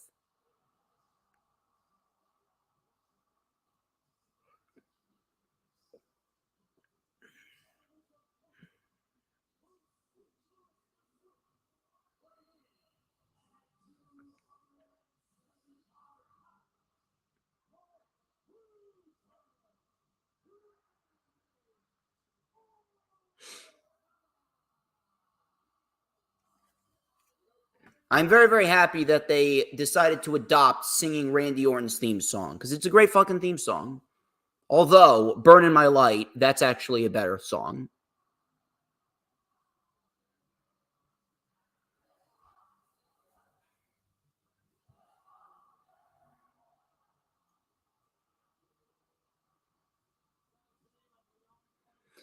I cannot believe that WWE actually thought that changing Orton's theme song back when he first came back to WWE would have been a good idea.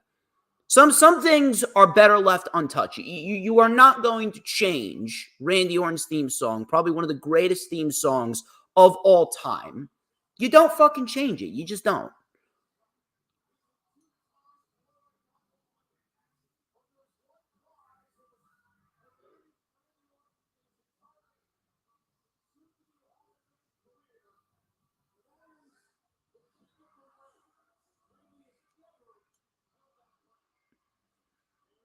It's pretty much what we do right here. We just vibe to Randy Orton's theme song.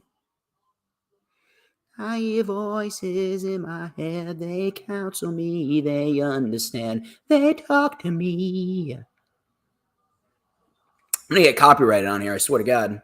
They tell me things that I will do, they show me things I do to you, they talk to me. I'm gonna be getting fucking copyrighted, I don't give a fuck.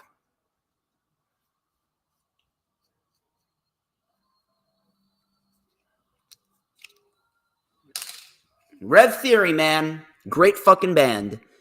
Rev Theory actually created my favorite song of all time. That would be Hell Yeah. That was the theme song for WWE One Night Stand 2008. That was the pay-per-view where we saw Edge and Undertaker in a tables, ladders, and chairs match for the World Heavyweight Championship. Good shit back in the day.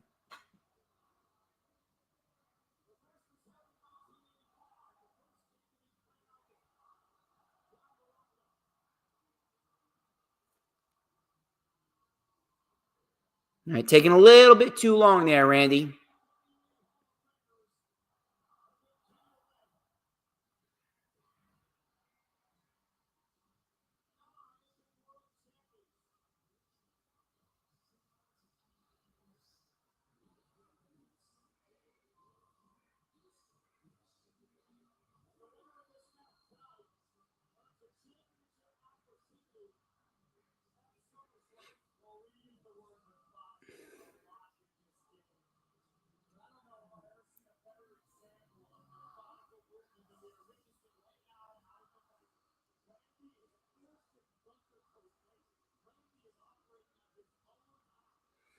God, Randy Orton's fucking entrance today is longer than fucking Roman Reigns. It's unbelievable.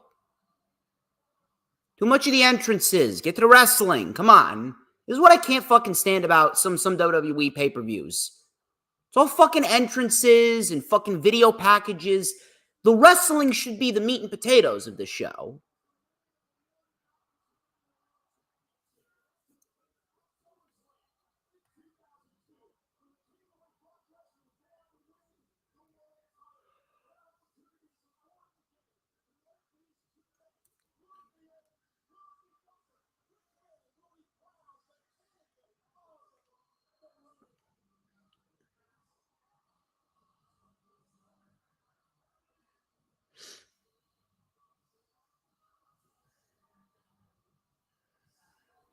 I see darkness crawling, voices calling.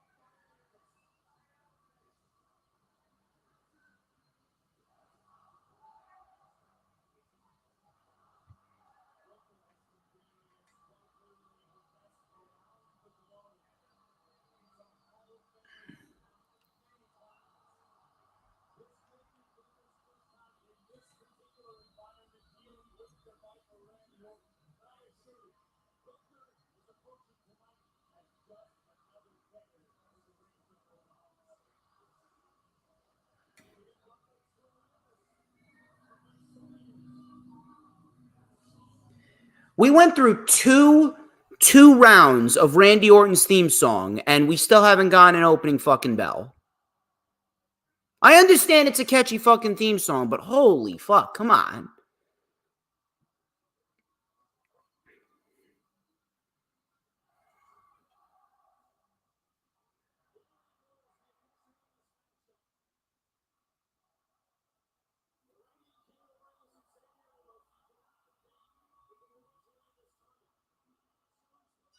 Here we go.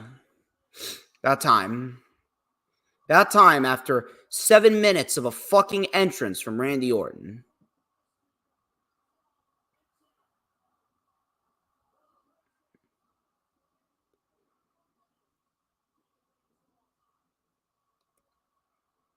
I think Randy Orton's taller than Gunther.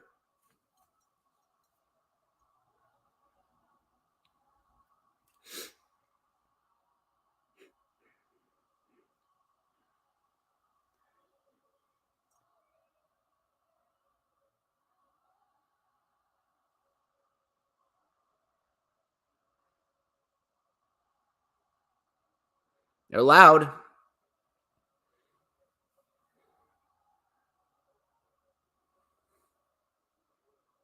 They're loud for this one. I'll give them that.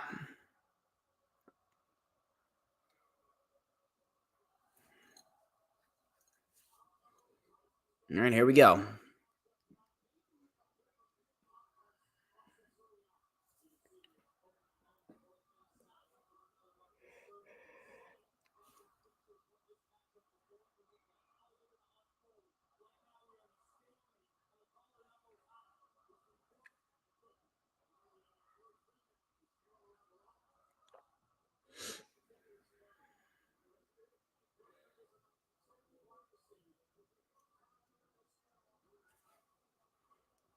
And then after this, we got Logan Paul and Cody Rhodes.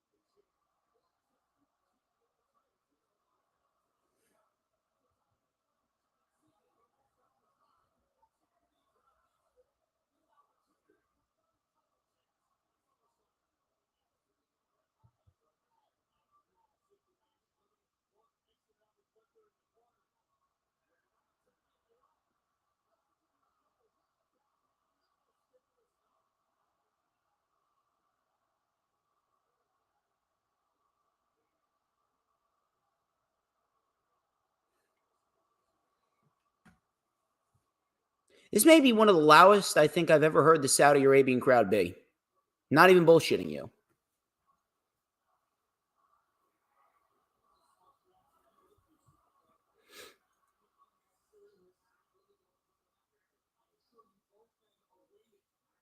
Messenger 911. I wouldn't go that far, but Trump is the GOAT. I'll say that. Trump is the absolute GOAT. Thanks very much for watching on Rumble. I greatly appreciate it. Share out the stream. Get some more people in watching here on Rumble.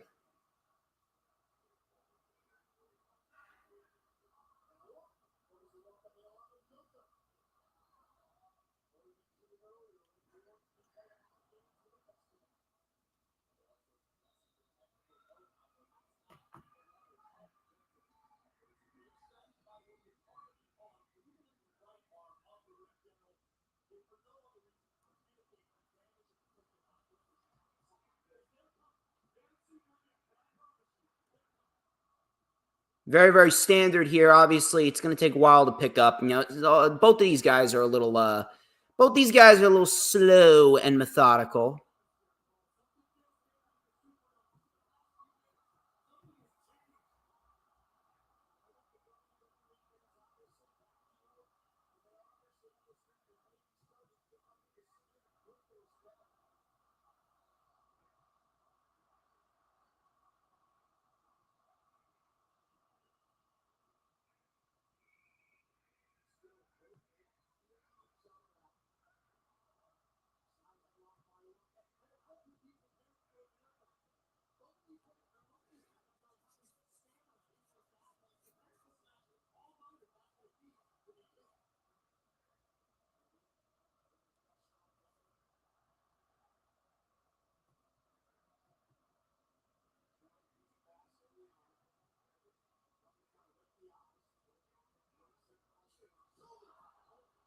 Shoulder tackle by Orton. Very nicely done. And a side headlock takeover. Looks like Randy Orton's going to try and out-wrestle Gunther here in the early goings of this match.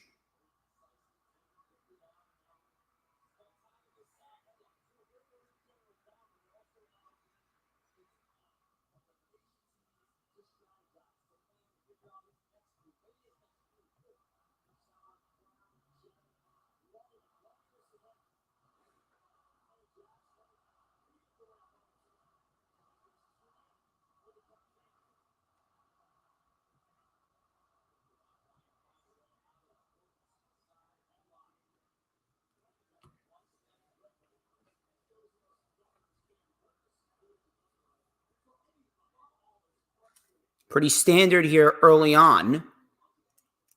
And Gunther is being worn down by the side headlock by Randy Orton. Seems to be a Randy Orton specialty, the side headlock.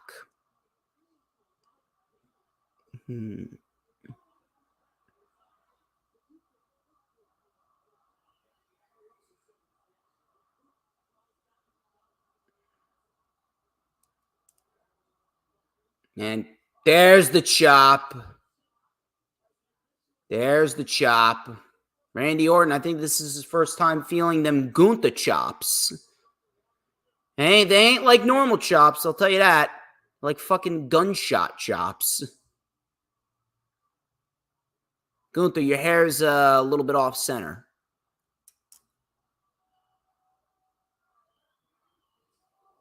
Oh.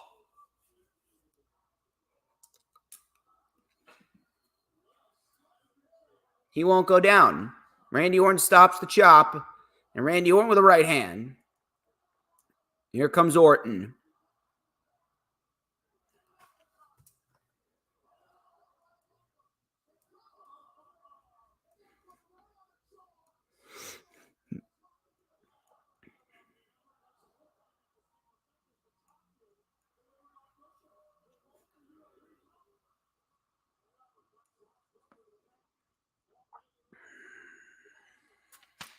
And Randy Orton now taking the fight to Gunther. He's got Gunther in the corner. Gonna go for those 10 punches that he usually does. There's 1. There's 2. A 3. A 4. A 5. You already know the rest. And Gunther drops him right on the injured knee. And Gunther gonna go for the powerbomb. RKO. Oh, Gunther moved out of the way of the RKO.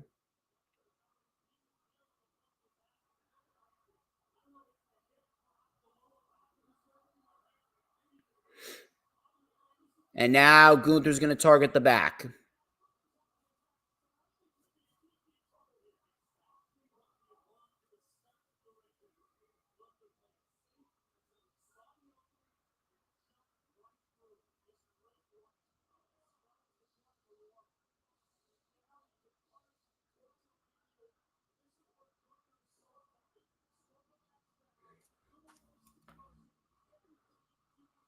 And Gunther's now targeting the back of Randy Orton.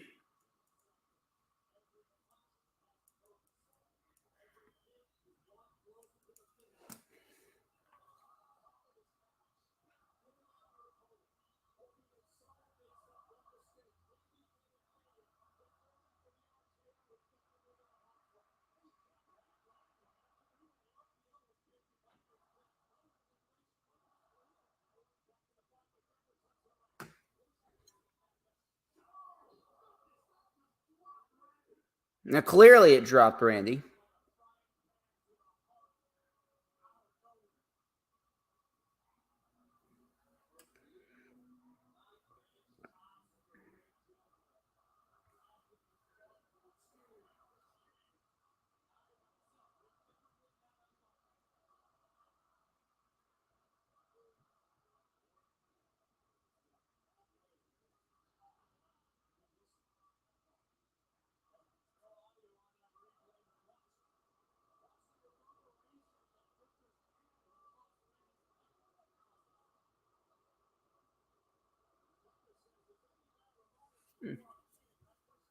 Yeah, I hope it's a matter of moments before Gunther's King of the Ring, Michael Cole, because Randy Orton doesn't fucking need it.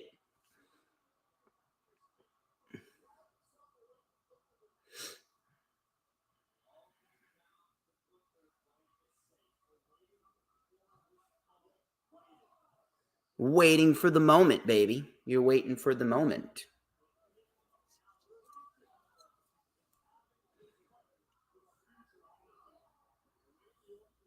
Yeah, little too slow early on. I'm going to need this to pick up a bit. Because it's a little blah so far.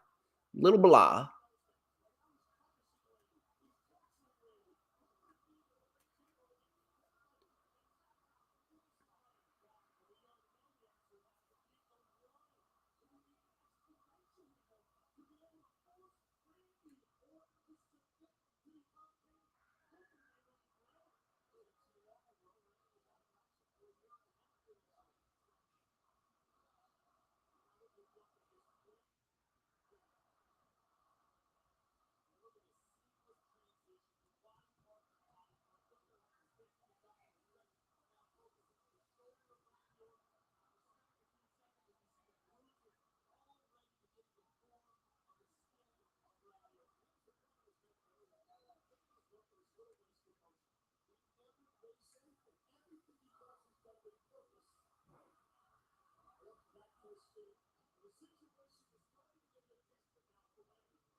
Pretty classic move there by Gunther. It's standard body slam.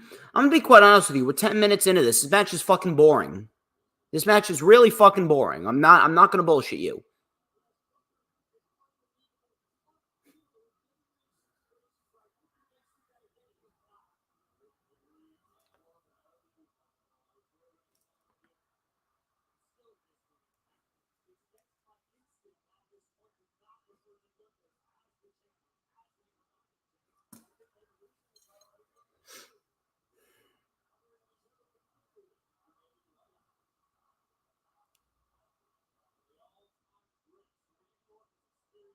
Randy Orton trying to block the suplex. He went for a suplex on Gunther.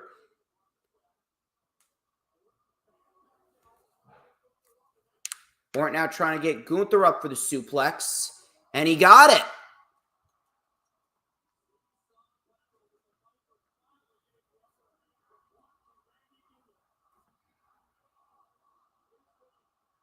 Now it looks like Orton's finally going to get things rolling.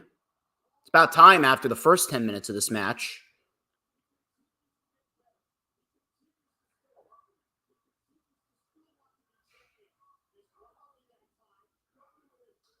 Oh, another chop. There's a clothesline by Orton.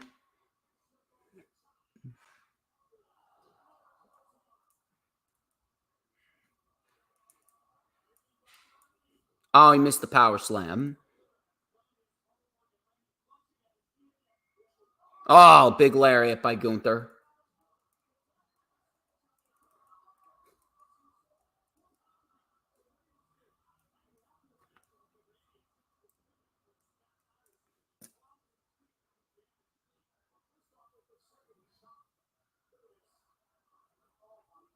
Oh, that was a great slow motion chop right there. Watch this lariat. Bang.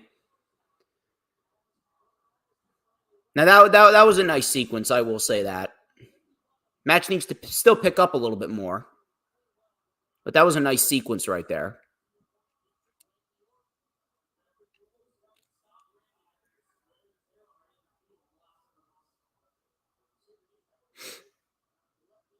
And Orton sends Gunther into the turnbuckle. There's the power slam.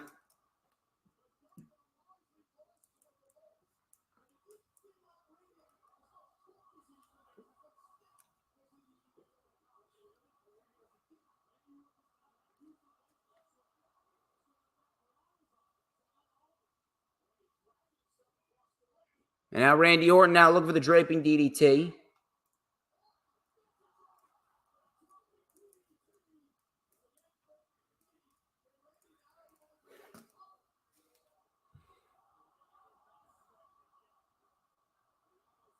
If it wasn't for the crowd, I would probably be falling asleep right now. I'm not even bullshitting you. This match is way too slow for my liking.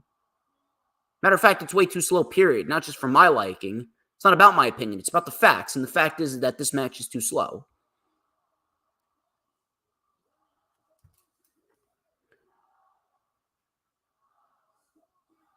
RKO attempt.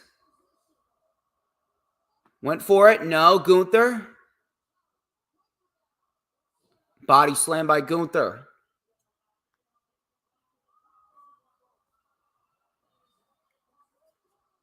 Diving splash. On to no.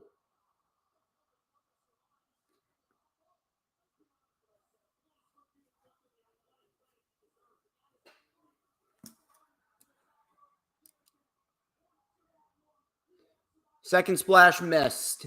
Here it is. RKO.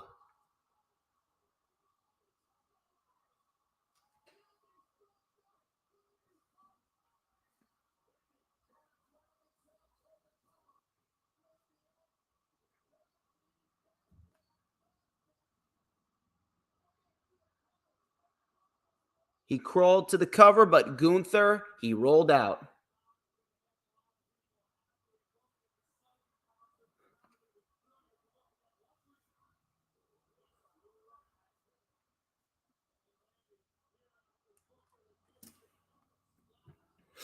And an RKO, which looked great, but his back gave out. Therefore, Gunther rolled out of the ring.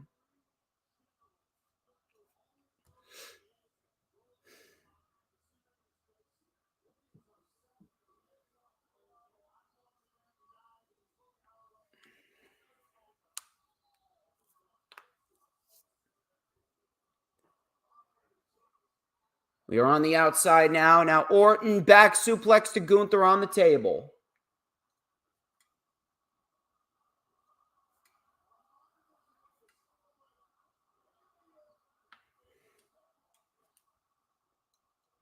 And a second one. He got him.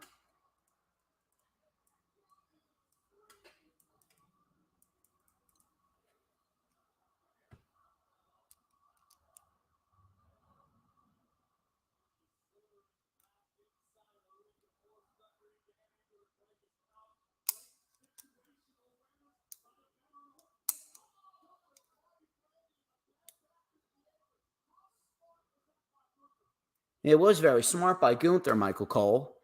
And another chop.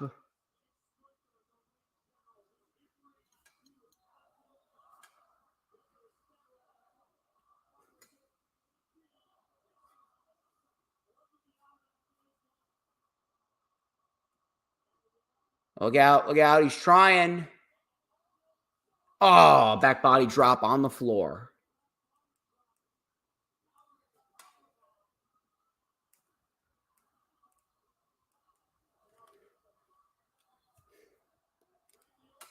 And then another back suplex on the table.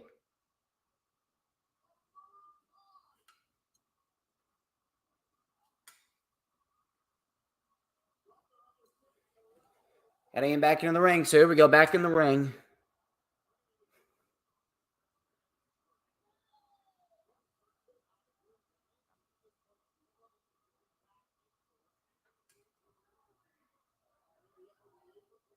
Randy Orton trying to get back in the ring.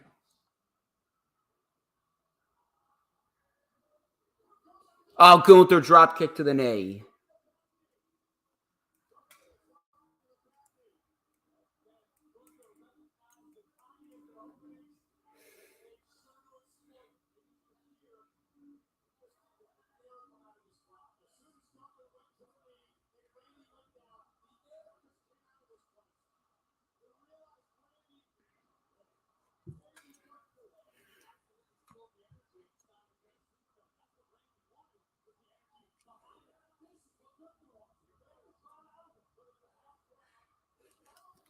Half crab locked in. Half crab locked in, and it looks like Gunther's trying to get Randy Orton to tap out right here. And Randy Orton got out of it. Orton's trying to fight back, but it doesn't look like he's going to be able to.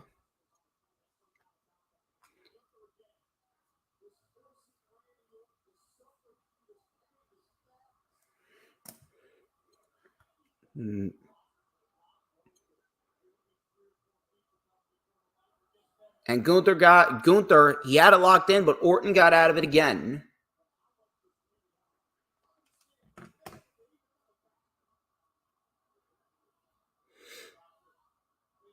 Another half crab locked in again. And Randy Orton trying desperately to get to those ropes. Can he do it?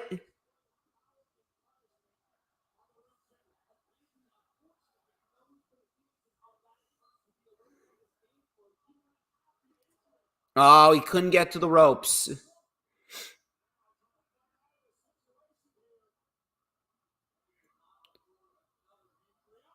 Another RKO.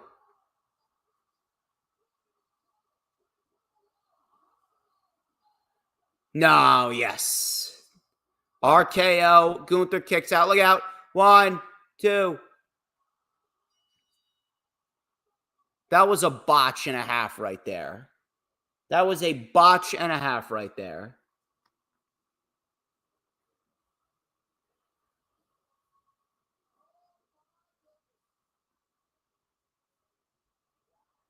Orton's left shoulder was up.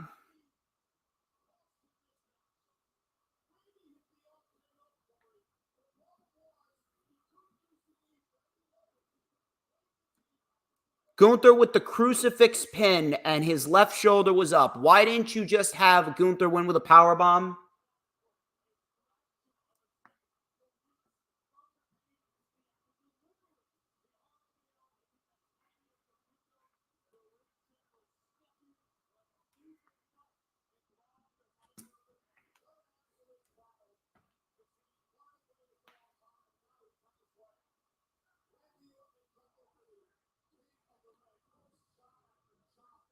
I understand what they were going for, but like, why do you need to protect Randy Orton? Why didn't you just have Randy Orton lose via the powerbomb?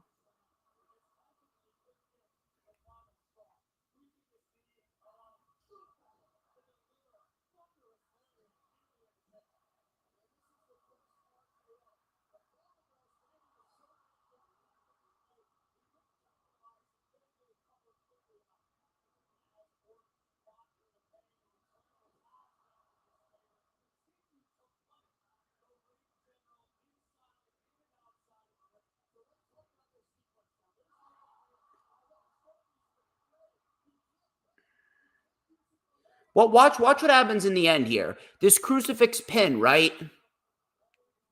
Crucifix pin. Randy's left shoulder was not down. Randy's shoulder was clearly not down. That was a botch.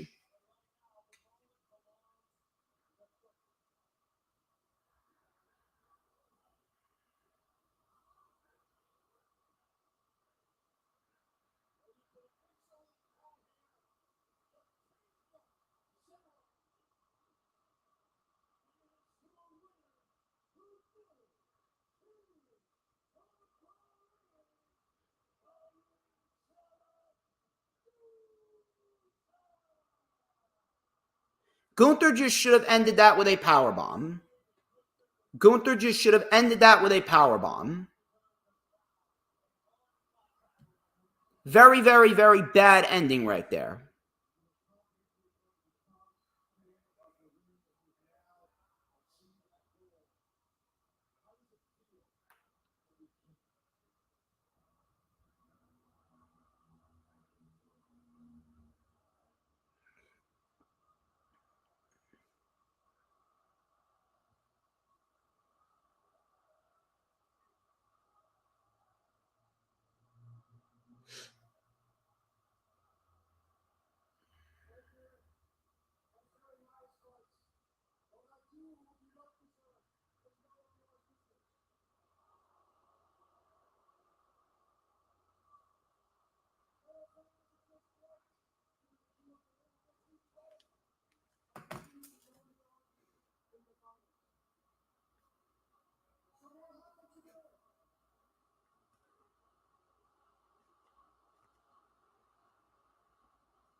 I knew that Gunther was going to win. Trust me, I knew.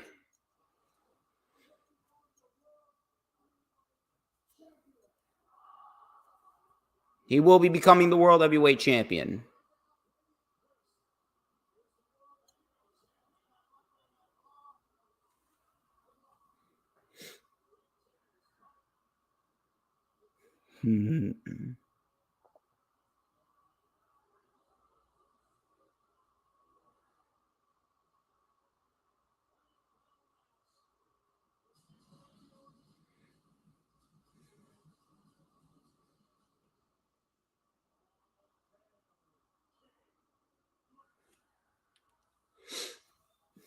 You knew that was happening. Match could have been better. Match could have been better.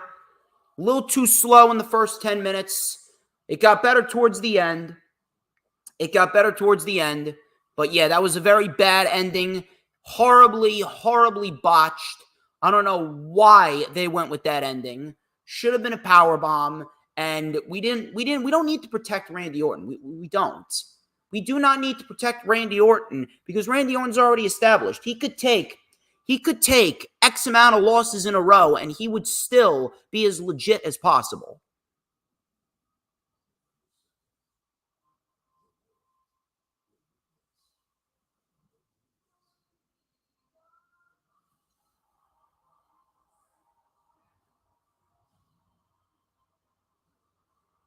November 2nd. Hold on a minute.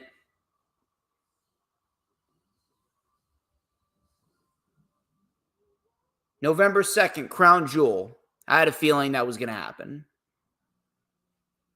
Crown Jewel is happening on November 2nd. Had a feeling that's going to be in Riyadh.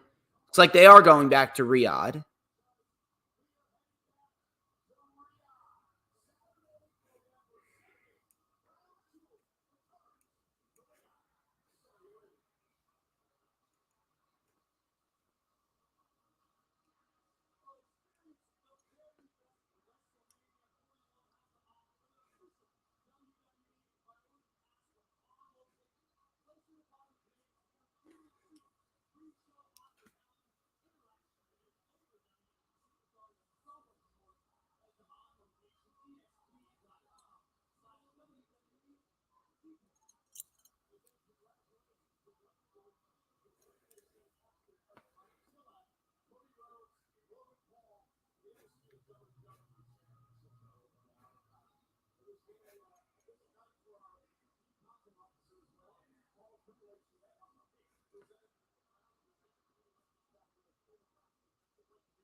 Triple H is back here. What's his breaking news that he's got going on? I can't stand Caleb Braxton. She's such a fucking bitch.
I knew that was going to happen.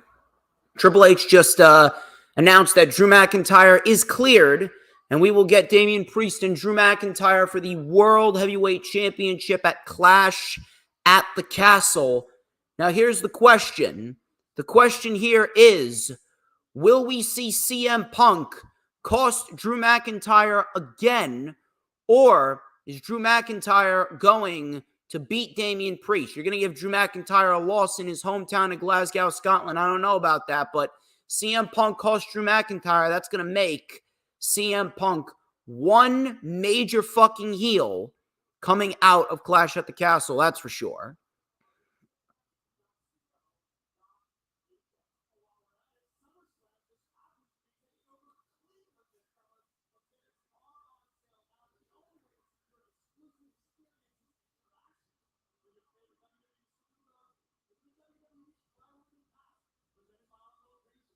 Yes, I know. SummerSlam's in Cleveland here. See, this is what I'm talking about. Too much advertisements. Too many advertisements.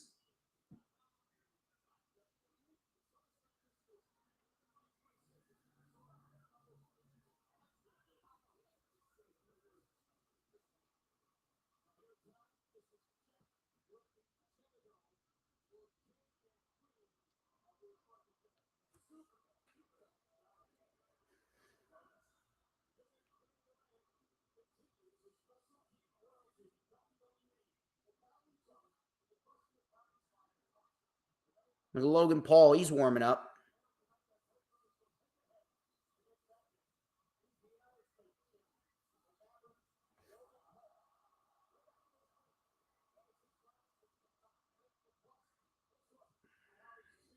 Why are these fucking people still messaging me? These fucking retarded assholes still messaging me? Fuck you and your business excuses, okay? Not here to discuss business.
What the fuck are these ads right here? Seriously, what the fuck are these ads? 45 people watching. Thank you very much. 45 people who are watching right now. Continue to show some support. Hit the like button. Share the stream out on all platforms, social media. I greatly appreciate each and every single one of you.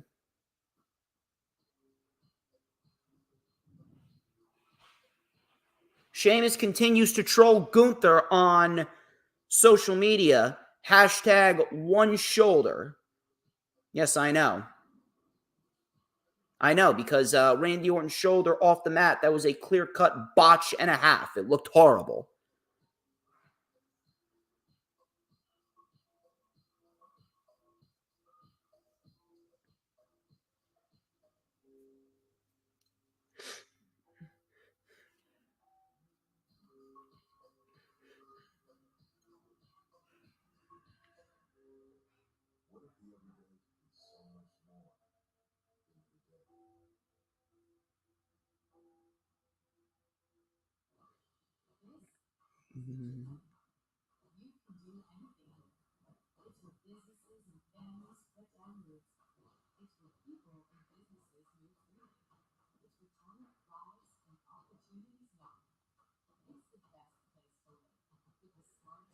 Let me know, do we see a new world champion at Clash at the Castle, or will we see CM Punk cost Drew McIntyre again?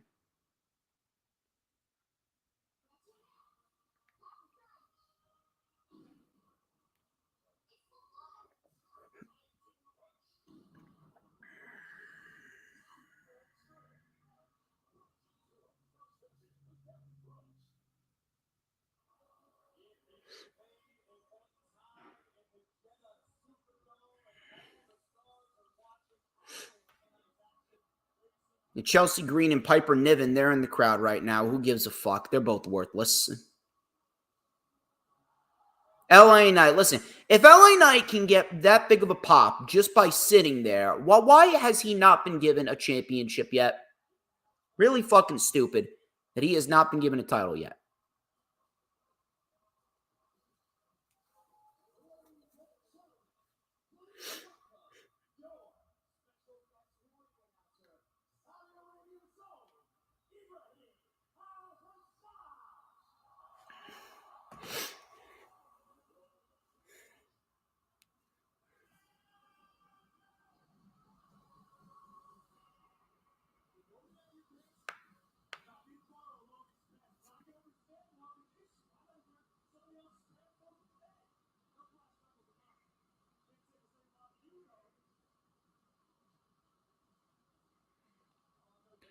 Of course, Jordan, Logan ain't winning this.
This is going to be big right here, according to WWE.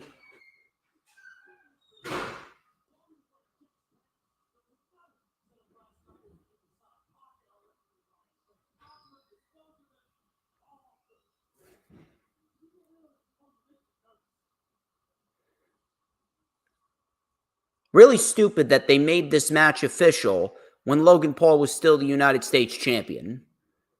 This is why I said that Logan Paul should have lost the United States championship to LA Knight at WrestleMania.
Cody Rhodes, let me tell you something. Cody Rhodes, I really fucking wish that they would actually put some effort into building Cody Rhodes' opponents.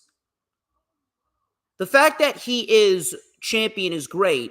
and Roman Reigns is not, that is a big time plus. It is a big time plus, and I'm very, very happy that they've decided to make that decision because it was needed. It was absolutely needed. However, the way that they have been building up Cody Rhodes and his opponents has been really fucking stupid. Like AJ Styles, how the fuck does AJ Styles win all but 2 matches, right? He wins all but 2 matches this year, and he gets a world championship match. Logan Paul, he's still the United States champion, but yet they're giving it to Logan Paul here. They're giving it to Logan Paul, and they haven't even bothered to build up anybody else. Why exactly did they not build up anyone to fight Cody after Cody inevitably beat Roman?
45, 46 people watching right now.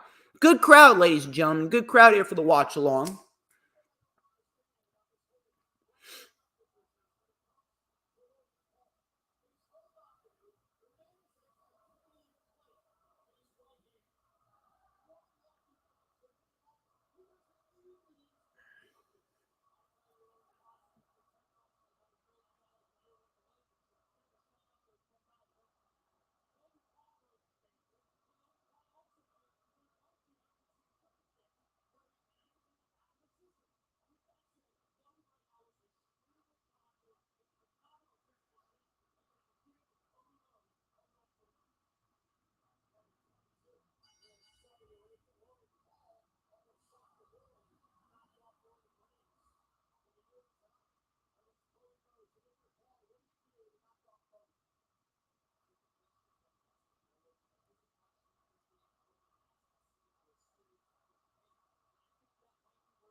Here we go. Here's the collar and elbow tie-up right here.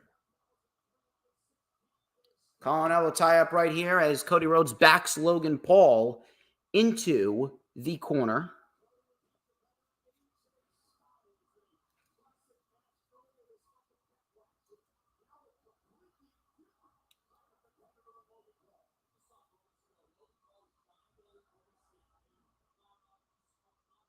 And Logan Paul and Cody Rhodes, couple standing switches right here.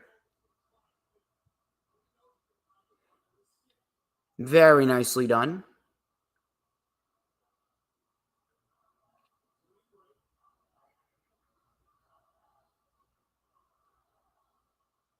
See, this match would have made a lot more sense if Logan Paul already lost the championship. I'm going to say, I will continue to say it. And I really do hope that they are going to be treating Cody Rhodes a little bit more seriously after the show. I really hope they don't continue the program with Logan Paul. Just let this be a one-time thing.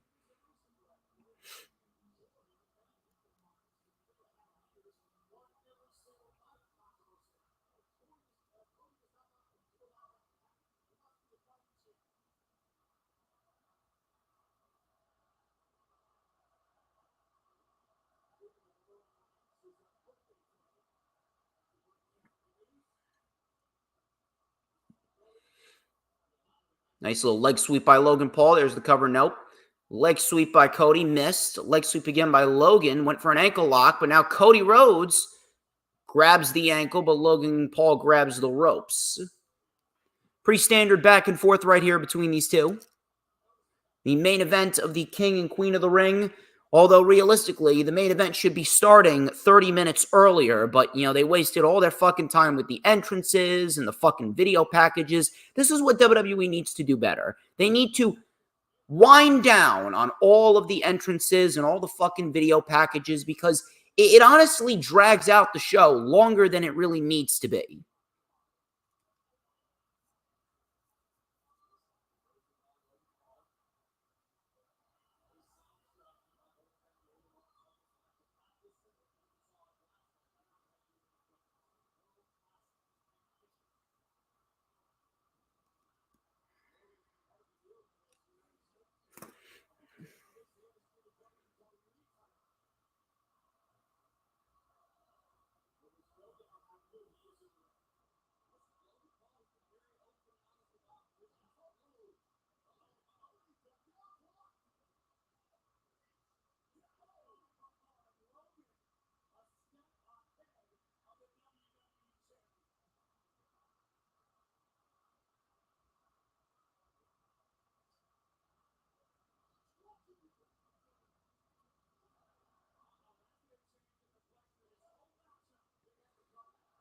There we go. We got the back and forth.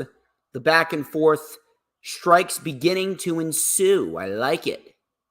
And Cody Rhodes now going for the vertical suplex.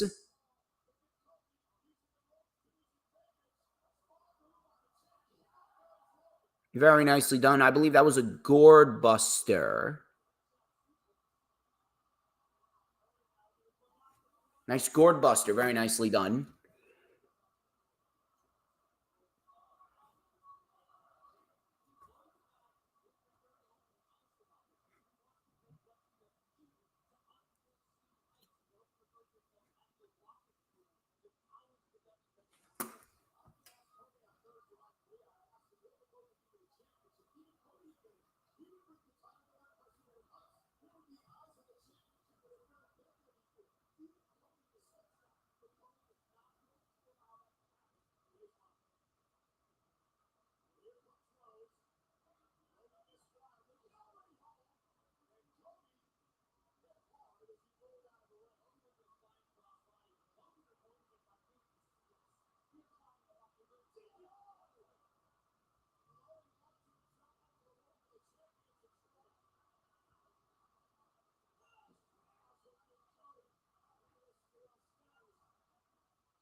Now Logan Paul is in control.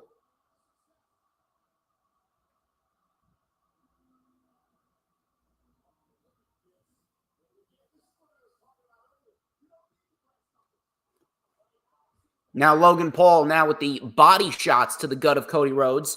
Picking up the pace a lot more quicker than Randy Orton and Gunther did, which I appreciate.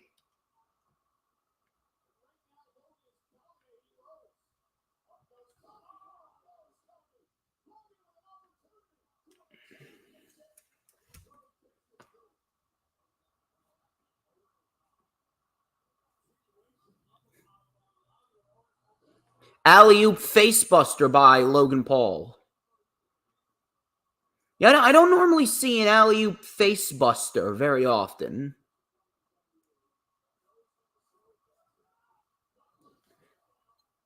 Nice gut wrench by Logan Paul. Here's the cover, another kick out.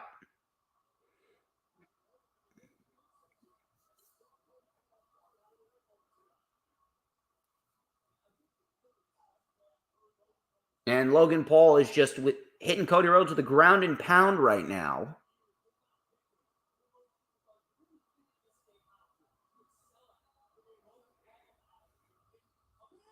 Standing moonsault by Logan Paul. Here's the cover, hooks the leg, and a kick out.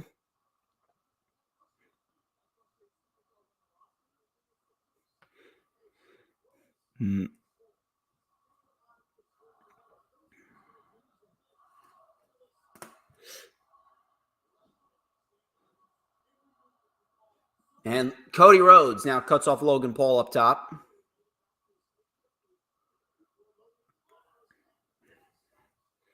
I'm guessing we're probably going to get a delayed superplex. I would like to see a delayed superplex right now. That would be very nice.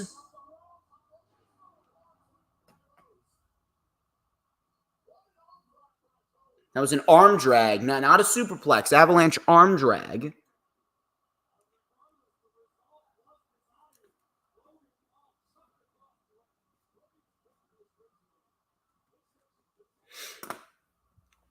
Avalanche arm drag by Cody. Now it looks like Cody's going to he's going to mount a comeback here. The short jabs, but Logan Paul with a knee to the gut. And another one. Arm wringer into an octopus.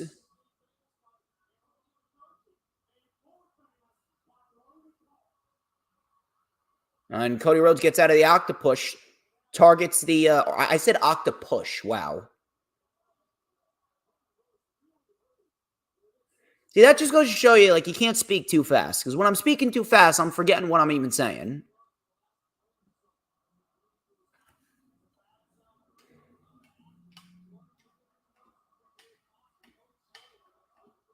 And Cody Rhodes now looking to mount a comeback here, and he indeed does. He sidesteps Logan Paul.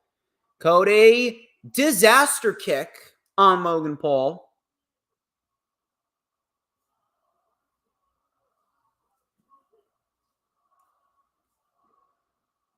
I always appreciate a nice disaster kick by Cody Rhodes.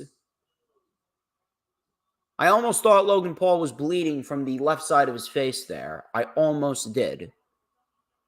And Cody now, and Logan Paul steps out of the way. Cody does not get the tope suicida. And Cody goes after Logan Paul anyway. And Logan Paul sent into the barricade again.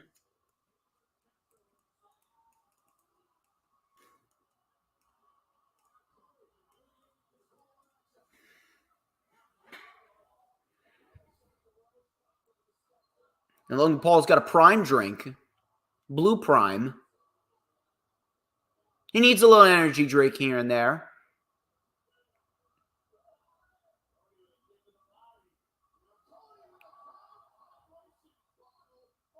And he bashed the prime hydration bottle off of Logan Paul's face. And now Cody's going after one of Logan Paul's stooges.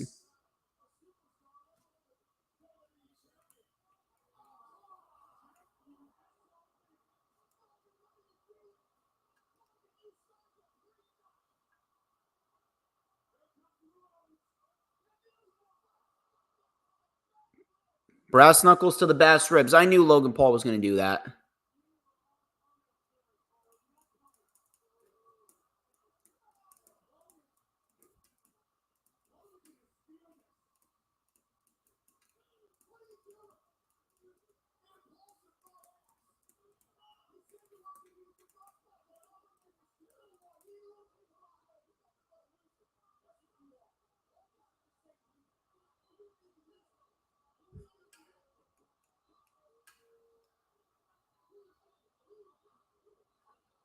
Cole called Paul a loser, and Corey Graves has to hold him back.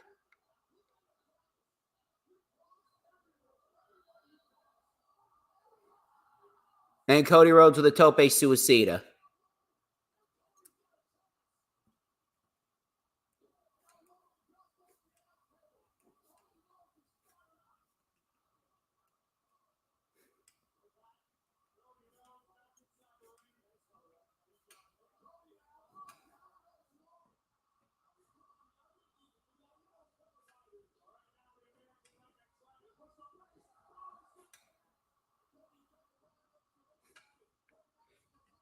You know, I'm going to tell you this right now. Logan Paul, he's been over-abusing the brass knuckles. I don't mind him using the brass knuckles, but It's becoming incredibly repetitive. Like every fucking match that he competes in, he needs to use the brass knuckles. It reminds me of Jinder Mahal when Jinder Mahal was WWE champion, and it's always the Singh brothers that are constantly getting involved in his matches. It's fucking stupid.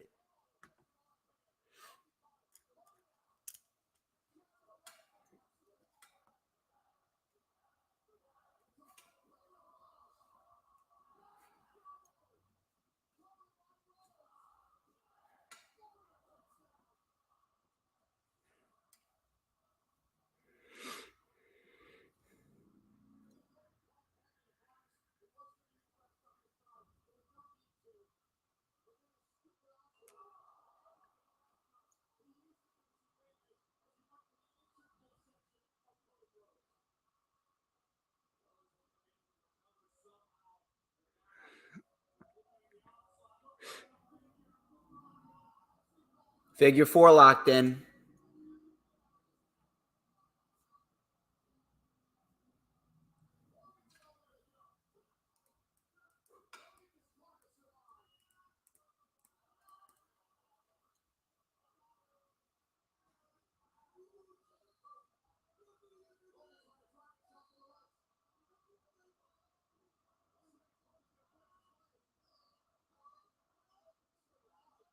And Paul got to the ropes.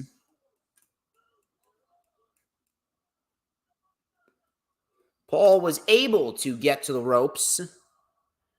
And now Logan Paul, he is in a position where he's going to have to fight back at some point.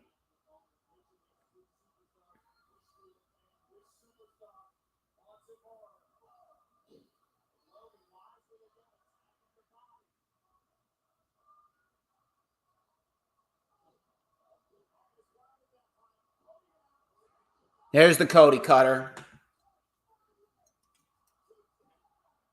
Kick out by Logan Paul.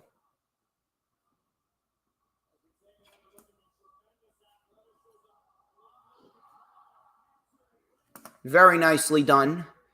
I always love a good Cody cutter, although he did steal it from Will Ospreay. I'm just going to throw that out there. I like to piss off the general public with the facts. That's why people don't like me. People don't like me because I'm factually correct in everything that I say.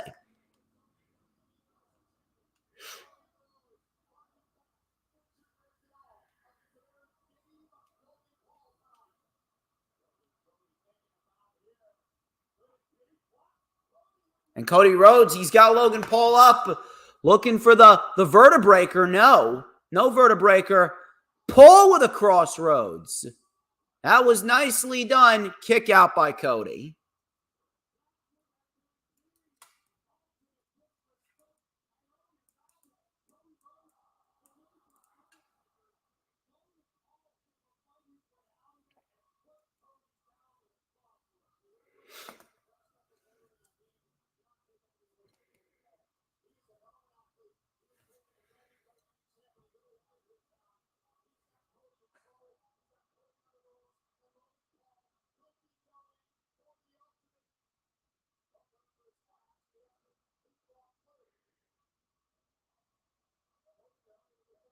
Roll through Cody. Oh, Cody with a final cut.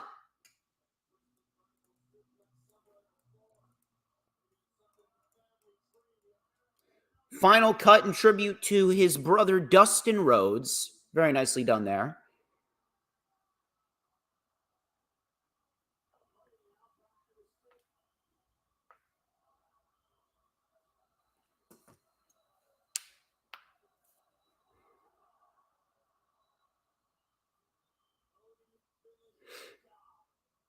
Crossroads incoming. Logan Paul reversed it.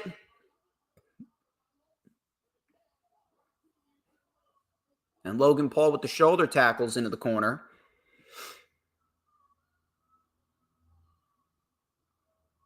And Paul sends Cody to the floor.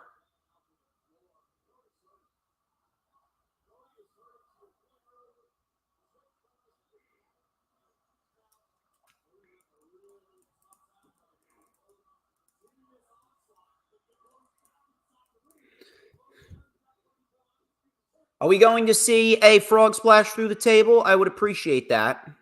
No?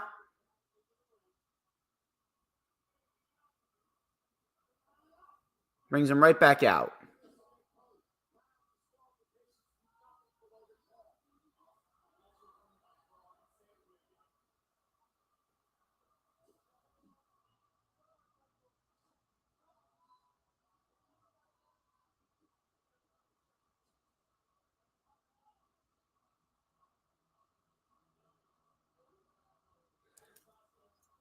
Announce table has been rearranged.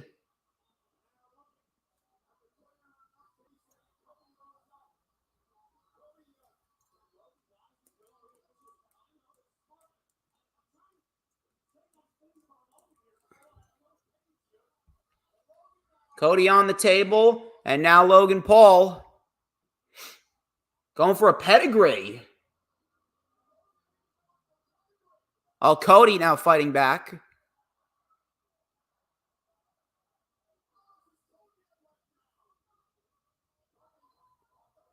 Cody cutter on the announce table. That was awesome.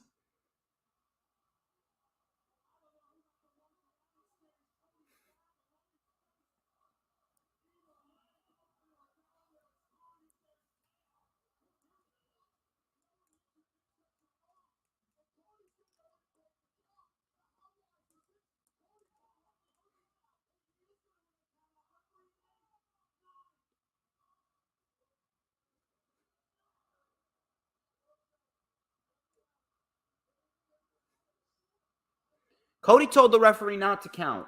He's got to win in the typical babyface manner that he wins.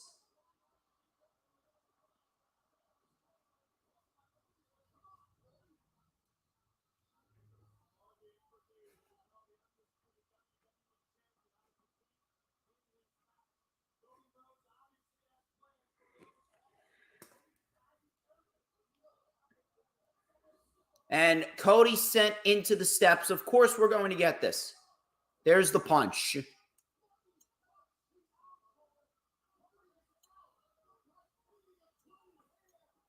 Paul with a right hand.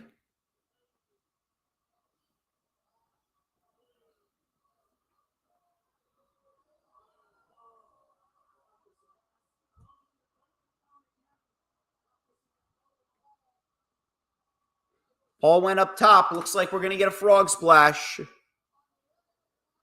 Here we go. Frog splash by Logan Paul. Shout out to El Capitan Rafael. Logan Paul. There's the frog splash. Beautifully done.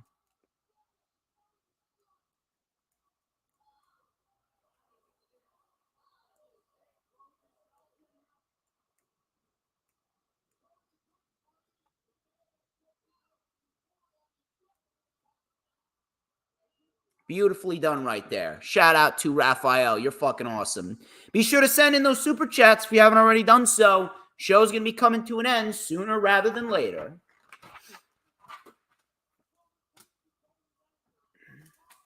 Back in the ring. Frog splash in the ring.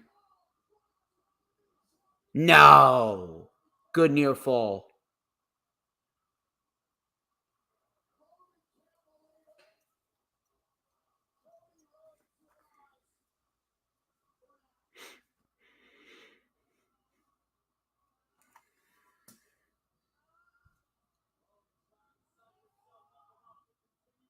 Logan Paul clearly is not too happy.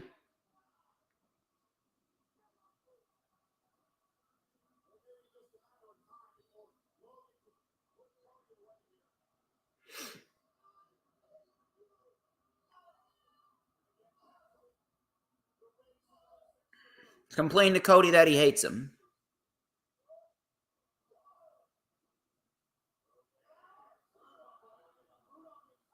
Cody got the boot up in time.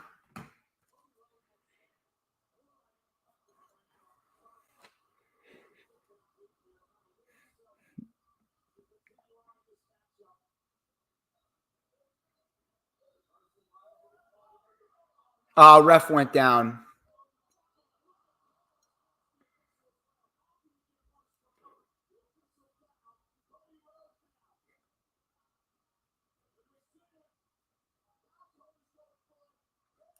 Vertebreaker.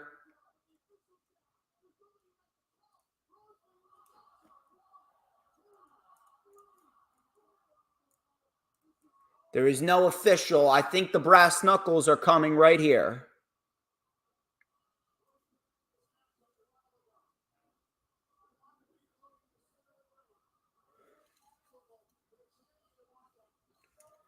Brass knuckles one more time. I'm guessing we're going to get that brass knuckles and another big near fall.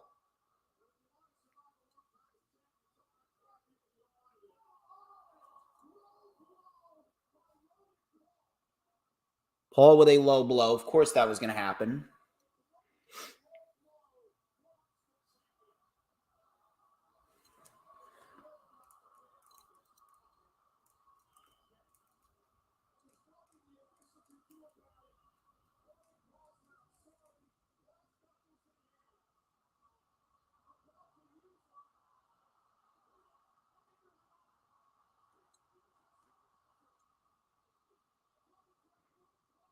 Ibrahim, what was it? Ibrahim Hajjaj stopped him.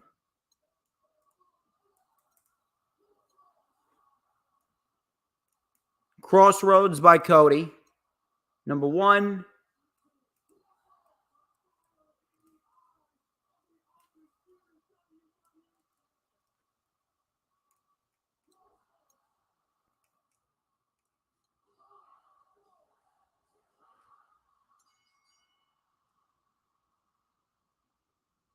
And that's it.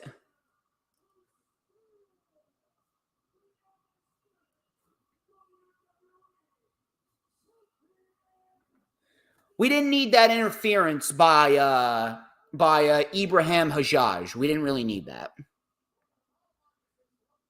Otherwise, I mean, that was a great match.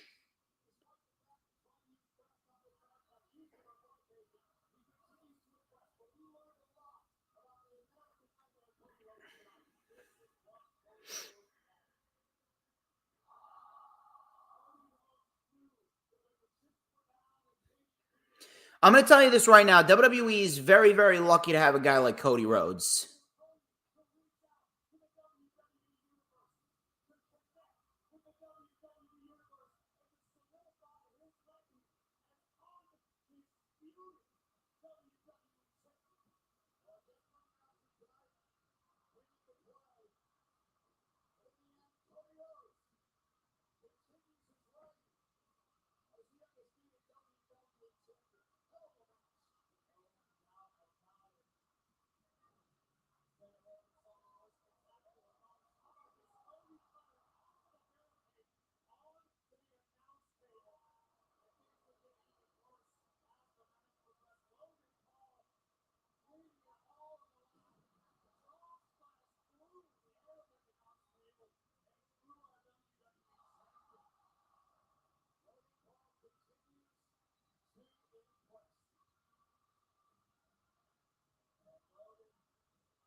One thing I really hope that they don't do, I really hope that they don't make this into a series. That needs to be the end.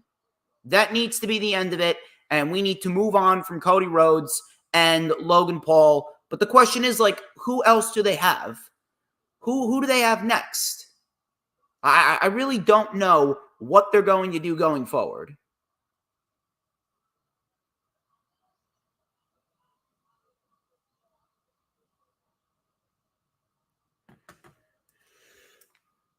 But yes, WWE is very lucky to have Cody Rhodes on their roster. Twice in a row, he was given little to nothing to work with. Twice in a row, he turns nothing into what was virtually the best match on the show.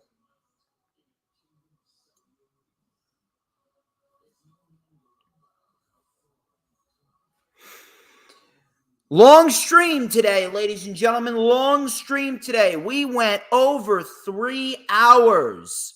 And it was one hell of a fucking stream. I greatly appreciate each and every single one of you. Nice large audience tonight, that is for sure. Nice large audience. But it's time to wrap this shit up. Very good show overall. That much I will say.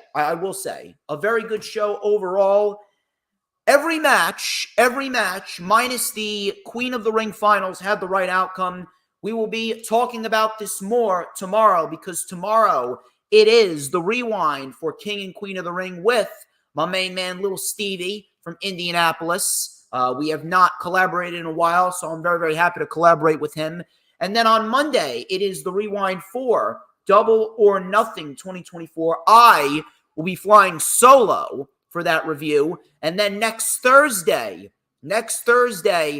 be prepared for the first episode number 1 of the Savage Storm Wrestling Super Show, where we will be entering a new age of wrestling analytics, where me and Mr. Savage, the Greek Savage, we will be collaborating consistently every single Thursday to give you the absolute best pro wrestling analytics on Thursday nights. We'll be going over everything. We'll be reading off results from all sorts of companies, including independent wrestling companies, including TNA. We're going to have our co-host, Jay.